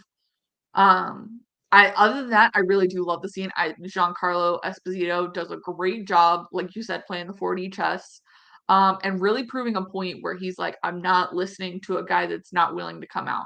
Like you say, he has a plan, but we haven't heard from him. So I have a plan.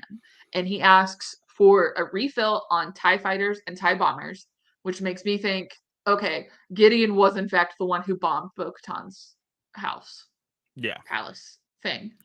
Um, and then he asks for Praetorian guards as bodyguards. And Hmm. now if you're like, oh, Praetorian guards, where have I heard that before? That's a sequel trilogy reference, people. Just and they come out and they come out at the end of the episode. They're in the right garb. They got the right weapons. They're not Very much rebooting so. shit. Exactly. Um, but also, just because of the flat out disrespect that Moff is giving Thrawn, that is so very clear. I have to ask you, who was killing Moff? Is it the Mandalorians or is it Thrawn? I think Bo's gonna get her revenge. I don't know if it's gonna be this season. I, Thrawn's not gonna do it. I don't think Gideon's in play in Ahsoka, and we're seeing Thrawn there. So I think we're gonna see Bo get to Gideon before Thrawn does. There is a huge debate on whether we will actually see Thrawn for the first time in Mandalorian. What do you think? I don't I don't think you can throw him into this. Like, Ahsoka is not here. Sabine is not here. We thought, okay, maybe we'll get a Sabine reference in this episode. We'll get to see Bo go after her and go, hey, I could really use your help taking back Mandalore. And Sabine would go, no, I'm waiting for Ahsoka. We're gonna find Ezra. I think if you had gotten a Sabine reference, I think you could have seen Thrawn. I How are you going to have Gideon be the dark villain in this episode that he is, and then swipe the feet out from under him in the next episode? Because That would because be poor writing. it's episodic television. Is not. One series leads into the next. I think that if you even like the Mandalorians, just say this: the Mandalorians win this season, they get Mandalore back. Of course, it's not without sacrifice. We've seen in this episode, and we'll talk about it later.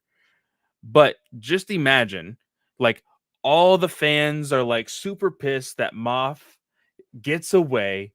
He's still gonna be a thorn in everybody's side. And then right when Moff thinks he's in the safe clutches of the Empire, he's back at home. And then boom, the one guy he thought basically never even existed because everybody would talk big shit about him, but he never showed up. Thrawn is right there telling him, yeah, I'm not impressed. Boom, kills him. I think Okay. that would be a huge ending to lead into Ahsoka. I will give you I would be accepted of it as a post credit, but only because I had to tell like 20 to 30 people, oh, did you not see the post credit after the Mandalorian season 2 finale? And I know there was people on Twitter, huge Star Wars fans, who were like, there was a fucking post credit scene. Like, if you did a post credit and you gave the full entire episode to Gideon as a villain, I could accept it. However, I'm going to fight back with Filoni and Favreau's own words in their interview with IGN. IGN asked, do you see these shows as a stepping stone? And they said no.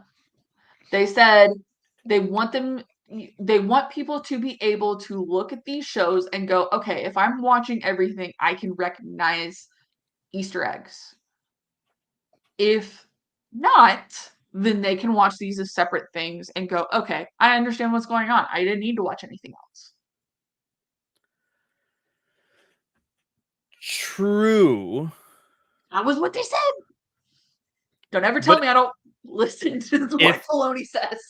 If that was true, then like I have big questions of Book of Boba Fett then, if that was true. Okay, they did state that Book of Boba Fett was technically a stepping stone. It is not.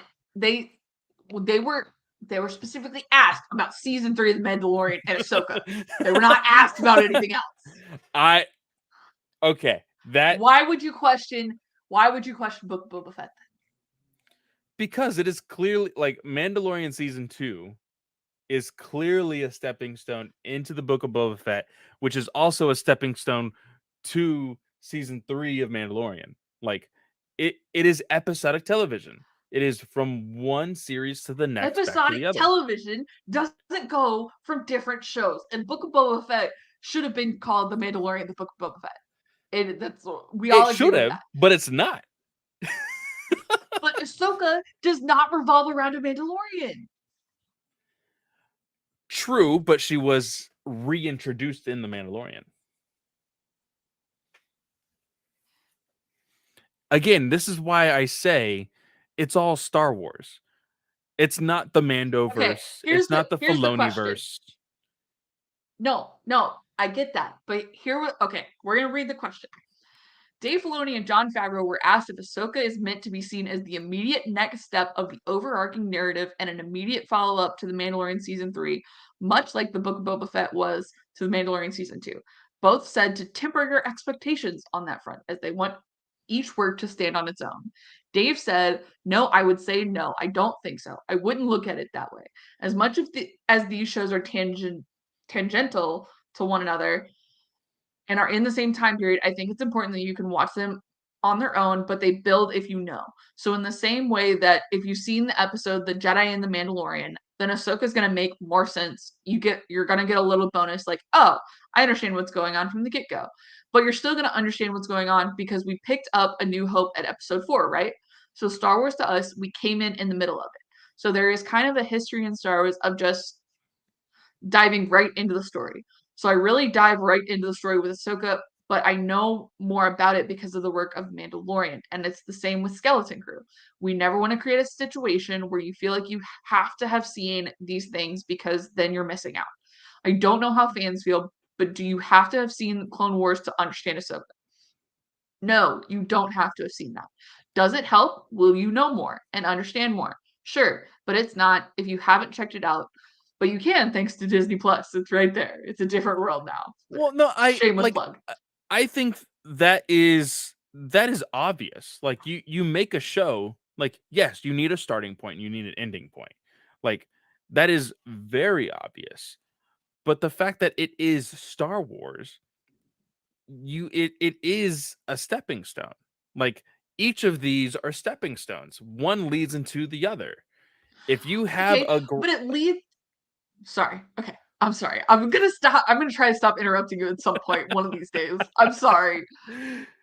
No, it's just like in my mind, it definitely makes sense to if let's say everything is a book of like we have the prequels that lead into like it's episode 1, episode 2, Clone Wars, episode 3, then we have of course everything that happens in between. You have freaking the Bad Batch, you have Obi-Wan, you have Andor, then you have episode 4, then you have episode 5, you have episode 6, then you have Mandalorian. Mandalorian goes into Book of Boba Fett, which goes back to the Mandalorian, which goes into Ahsoka, which will then go on to the sequel series. It is a stepping stone to each one.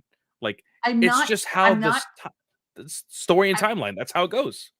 I'm 100% not disagreeing with you on the timeline aspect, but I think this is the same way you have to look at it as. I think this is the same way you have to look at it as, and I'm gonna make an MCU comparison here, y'all. But it's like the Mandalorian is Iron Man and Ahsoka is Thor. Yes, they connect, but they're gonna connect in like a minuscule way where it's like a throwaway, where it's like, okay, if you're watching, you're gonna know these things. It's an Easter egg, like finding an Infinity Stone in Guardians of the Galaxy. Like, does anyone know what the Infinity Stone does right now? No, but if you watch these other things, then yes, you would understand what the Infinity Stone is doing.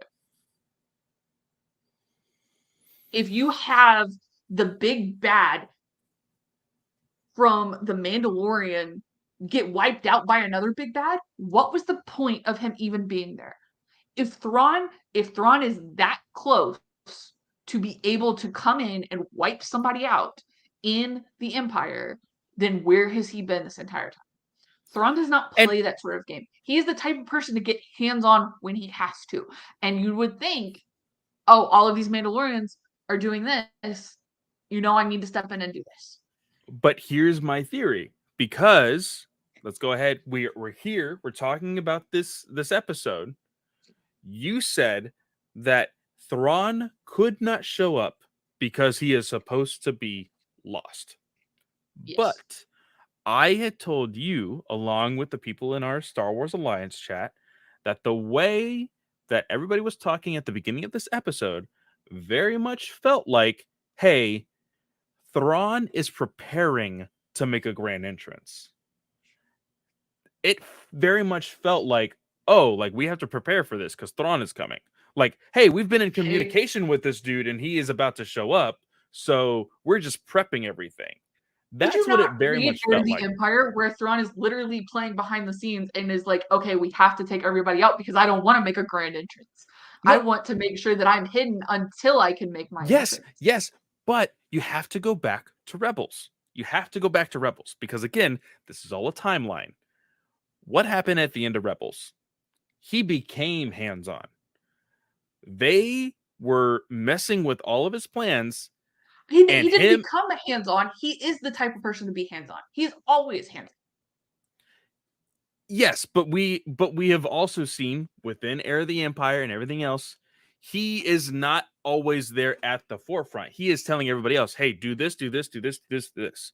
Because remember, that's the one thing that I hate. I hate him being the little puppet master to even Zahn, who is writing him. Like, "Hey, Zahn, yes, make sure I do this." Like, because that's how he's I've seen hands him. on and he doesn't delegate well. He wants to train his second in command so that he doesn't have to delegate, so that his second command is another mini him. But he's not gonna let the second in command go and do things until he's like, okay, you can do this. Like he's the type of person to go down to the weapons area and go, okay, you're gonna fire at this point. On my mark. Ready, set, go. Yes, I definitely agree with you there.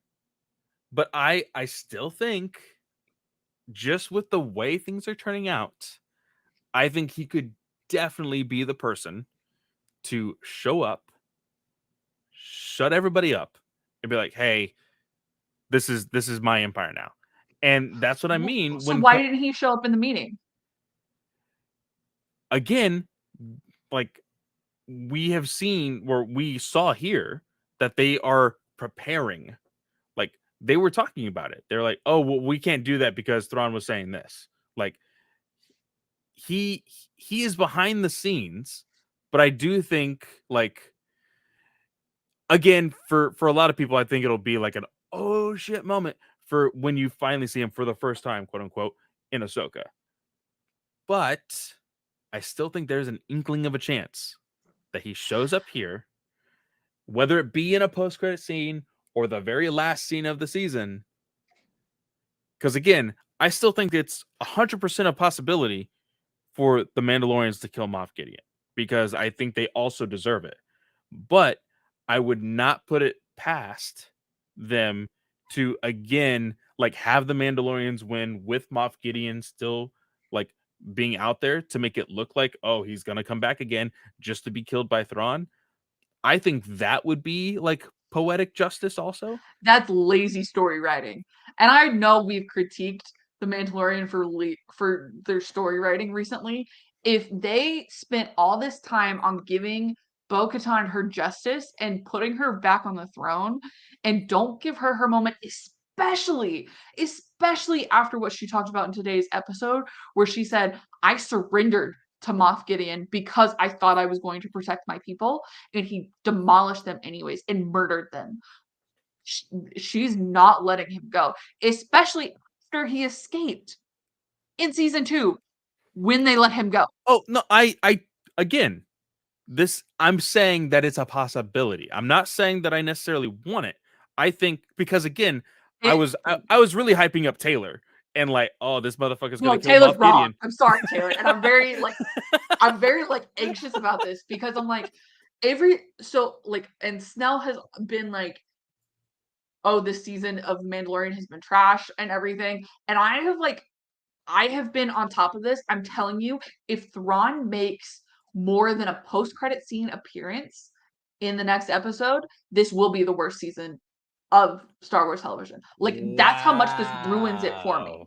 Wow. Because it Wow. that just like and I know I like said last episode, so you're gonna let this one episode, like if I get I'm gonna let an entire scene like affect my viewing of a show because it does not fit with the story they've been telling this season about how Bo is building up to reclaim Mandalore and become the leader that Mandalore and she has always wanted. If if if that's the case, like it just detracts so much from the overall story this season. it like completely ruins I'm not going to go that far because I see it. I it. see the possibility of both of these routes going. Again, like the big thing is, and I know we're skipping a lot of the main story. We see, like we said, the Mandalorians go on Mandalore. They're scouting out. They're making sure that it's safe. I think the really cool thing was that like we saw pirates show up in this like cool like boat, not boat ship.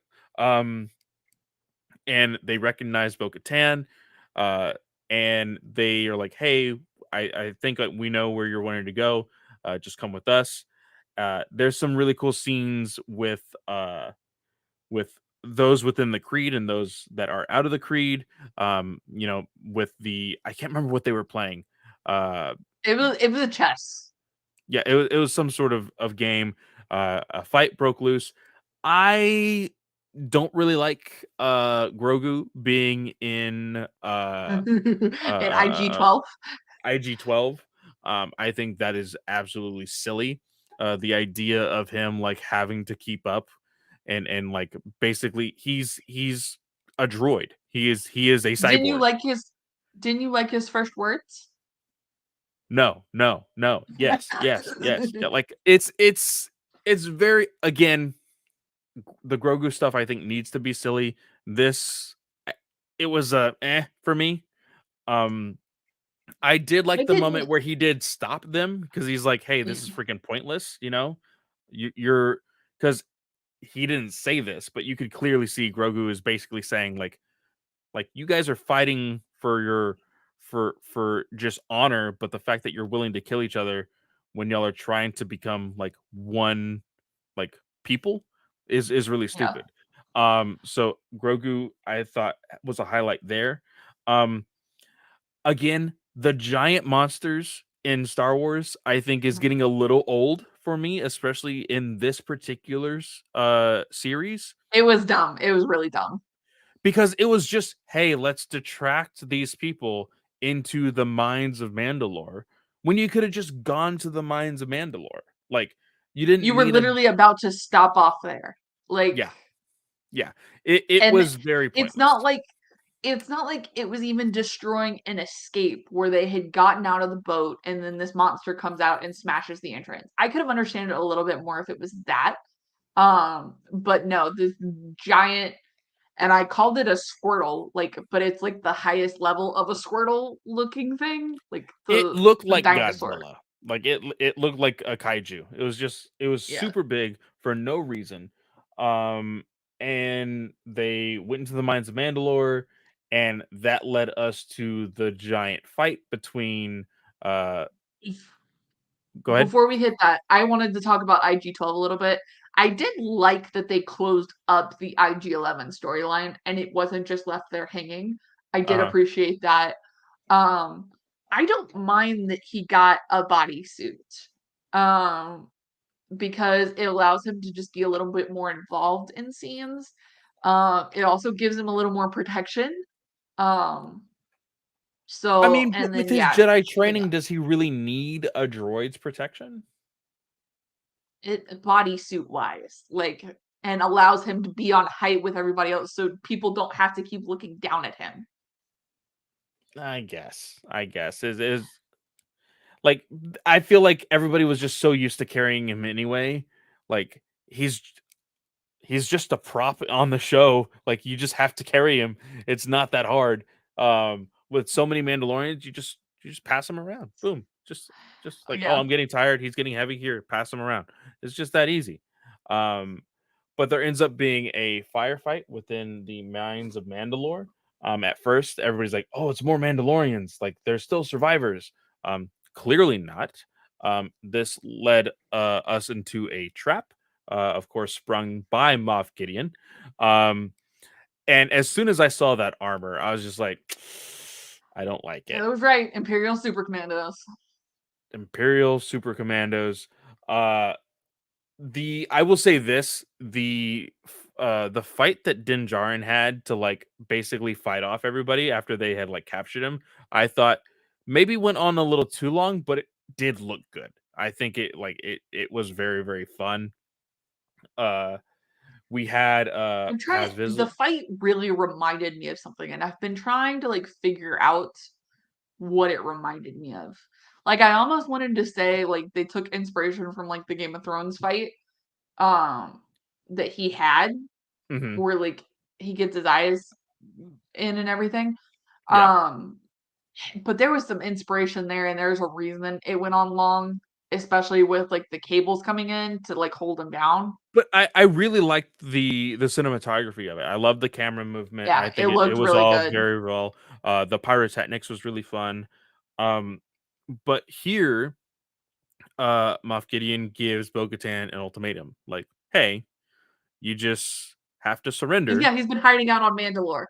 That Yeah, was the big reveal we didn't mention because I yeah. got caught up in Thrawn.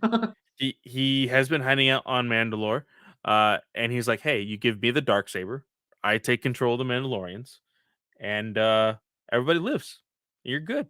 Like you just have to live under my rule." And Bo-Katan's like, "Yeah, screw this." She runs away, starts to cut a hole within the room that they were captured in, and we get everybody's survival except for one. We get this epic showdown of uh, Vizsla with everybody. How'd He you feel takes out about this? all of the super commandos, and then this is where the Praetorian Guards come in. Um, I think my headphones just died. Okay, one of them died. Okay, we're still good. This is what we, happens we when you record. yes, we have been recording for 3.5 hours. But how'd you feel about the? We'll go ahead and spoil it here. The death of Paz Vizsla. It was unexpected. Um, very I didn't see it coming. Especially like after like some of the theories we've had with him. Um, over the past couple episodes. Like it was honorable. And it didn't really hurt because I was like really mad at him. Well, I So prior in not the prior episode, but in this same episode prior to this scene, we had Death Watch mentioned several times. yep, And I thought every single time they would like pan the camera to him, but they didn't. They didn't yep. do it at all. And I'm just like, this is very interesting.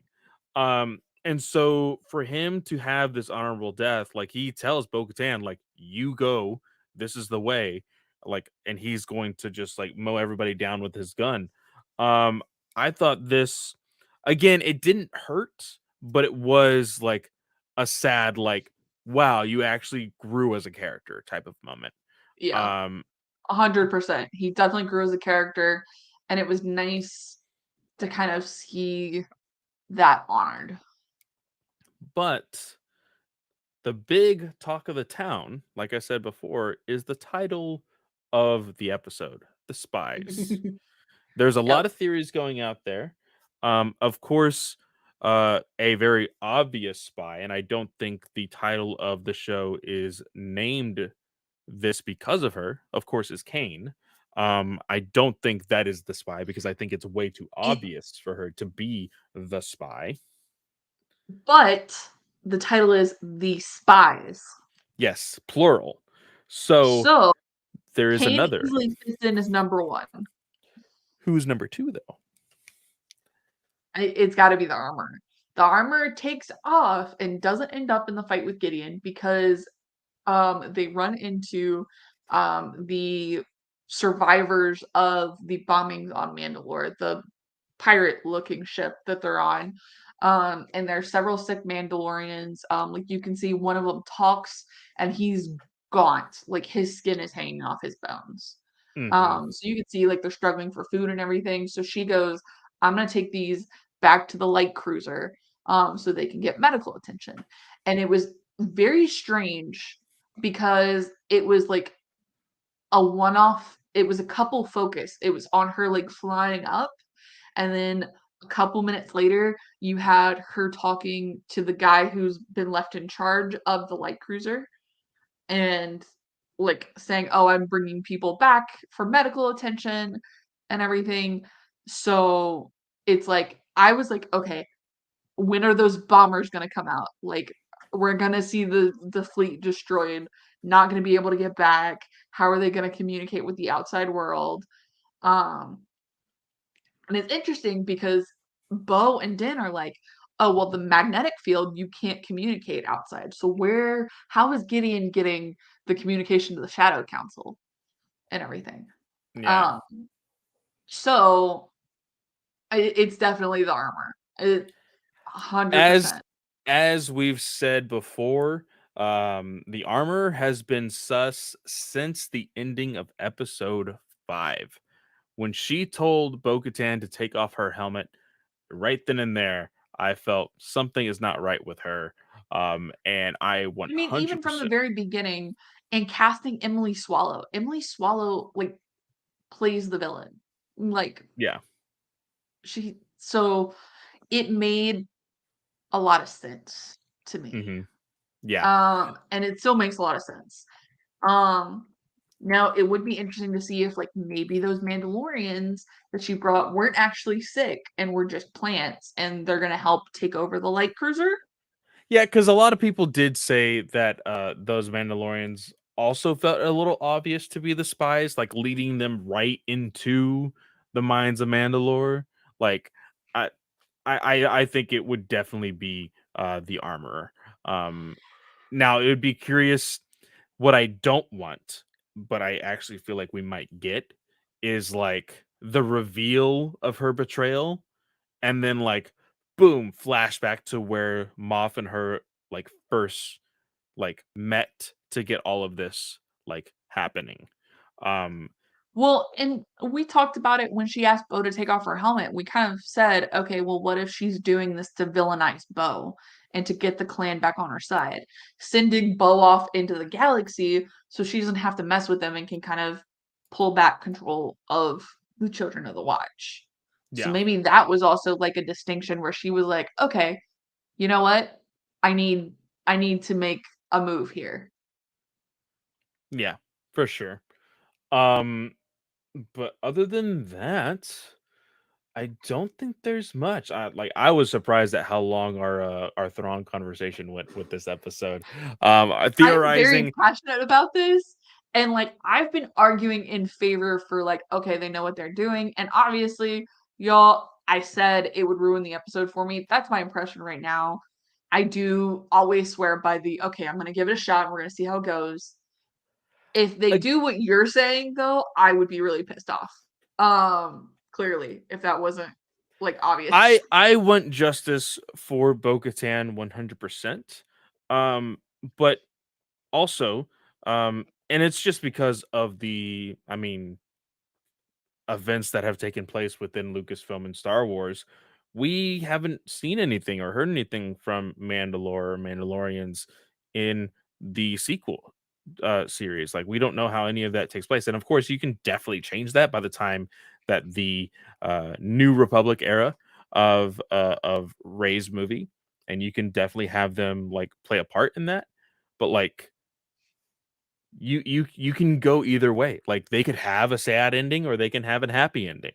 Um I don't think it boils down to a sad or happy ending though, because I mean, Mandalore is always going to have a sad ending because they're a people of warriors. And so, like, if you're a warring tribe, like, as much as like I loved Satine and everything, you're just that's never gonna be how it ends. Mandalore is not peaceful. So people are always gonna go to war and everything. It would be interesting to see if like Grogu is survives that long. Obviously we know he can because of the lifespan. Um I just I need the story to make sense in a way that's going to work. And do you know what's going to I've happen? I I think Taylor is going to get his happy ending, and we're going to get a Jurassic Park ending, and the mythosaur is what kills Moff Gideon, just like the T-Rex in the at the end of Jurassic Park. The mythosaur is just going to come out of the water and like boom, just like grab him and take him underwater. that's the question. Is Bo gonna ride the Mythosaur in the next episode?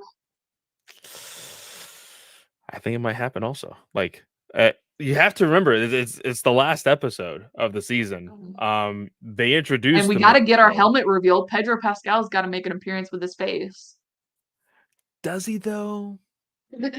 Does I he? don't know. The what he said to Bo after she revealed what happened with Gideon, um, like that line, oh my gosh, there was like deep, like sensual romance in what he said. Your song has not been written, and I'm sticking around until it does. Like Yeah. you have my 100% support. Oh, What was it that the video that you sent to the Star Wars Alliance chat? They call them mommy and daddy Mando, I think is what they call them.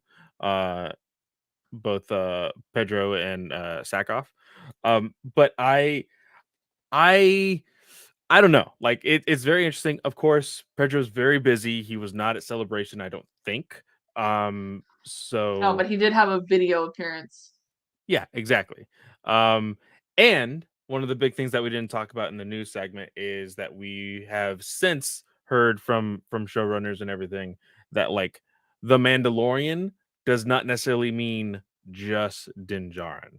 Mhm. Like the big theory now is, and I think one of my theories that I forgot to mention via last episode is I think there is a huge chance if the Mandalorian continues, like I know that we've gotten the whole story of Filoni making his movie that's going to be like basically the finale of everything, but like I think it is a huge possibility that the Mandalorian could mean that Katie Sackhoff gets her own show, and that is the fact that she is the new lead, and that's why you don't see Pedro is because he is no longer the lead of the show.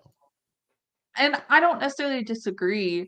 I think you still need to have him on board.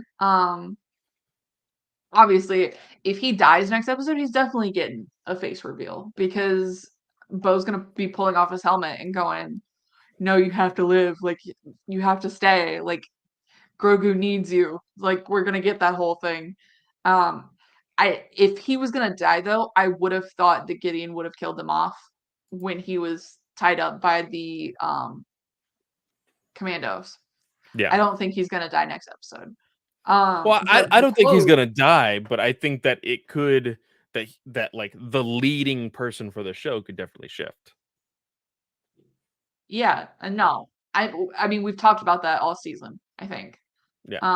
I was the one who came up with the theory with Pedro becoming more popular. But Din said to Bo, and the whole thing is beautiful, but this is just the one quote. Your song is not yet written. I will serve you until it is. Like that's a beast of a quote right there. And like it was just oh like mommy puppy. Like I'm not typically a fan of like well, okay, no, that's a lie. Never mind. We But like, come on now. We've talked plenty about how we want more romance and stuff, more spiciness in Star Wars. So don't give me that crap. No, you are definitely a fan. Um, but that is it for this episode. Guys, I know this is a whole episode within itself, but if you were live here with us on YouTube, we have been recording for 3.5 hours. It is a very long episode. I'm doing a lot of editing tonight. So please, please, I please apologize, Abby. don't just listen to this episode of the Mandalorian review. Go back and listen to our celebration breakdown. It's a lot of fun. Of the Uh, TV. we have a lot of great conversations there as well. But I'm going to go ahead and say thank you so much. If you have listened to all 3 episodes, of course, you can always find me at Fanboy Clay on Twitter. You can check out my show, Ranger Alliance, here on the network. As of today, as of we are recording, we are literally 1 week away from the Netflix special 30th anniversary of Power Rangers. That's going to be on Ranger Alliance. That's going to be so much fun to watch. So be on the lookout for that. Katie, what about you? Y'all, you can find me on the social media platforms. It's at Slice of Katie. This show you can find on Twitter. It's or on most social media platforms. It's at Star Wars Alliance without the A in the wars at Gmail. That's at Star Wars Alliance on social media. Plain and simple. Sorry, we've been talking for quite some time. Um, or if you don't want to reach out to us on social media, you can reach out to us via our hotline, 830-538-4828 to text or leave us a message. And remember, if you text or email us or leave us a voicemail, then you get entered into our giveaway, which ends next week. We'll be picking someone live. There are only 2 entries so far, so you have a good chance. And again, we'd really appreciate it. If you text or email us, you can also get an additional entry by giving us a review or a rating on your favorite podcatcher of choice, and then sending a screenshot of that to us so we can just know you did it, because we don't get records for those. So that is how you can participate in the giveaway. My other show on the Geek Ultimate Podcast Network is on Twitter. It's at Slice of Film 1. Mark and I just reviewed Mario, the Super Mario Bros. Movie, so you can check that out next week. And check out that episode. The other episode you can check out is Indiana Jones and the Last Crusade. So with that, this concludes a very long episode. So I want to wish everyone a great day or night, whatever time of day you are listening or watching, and we will see y'all next time. May the force be with you.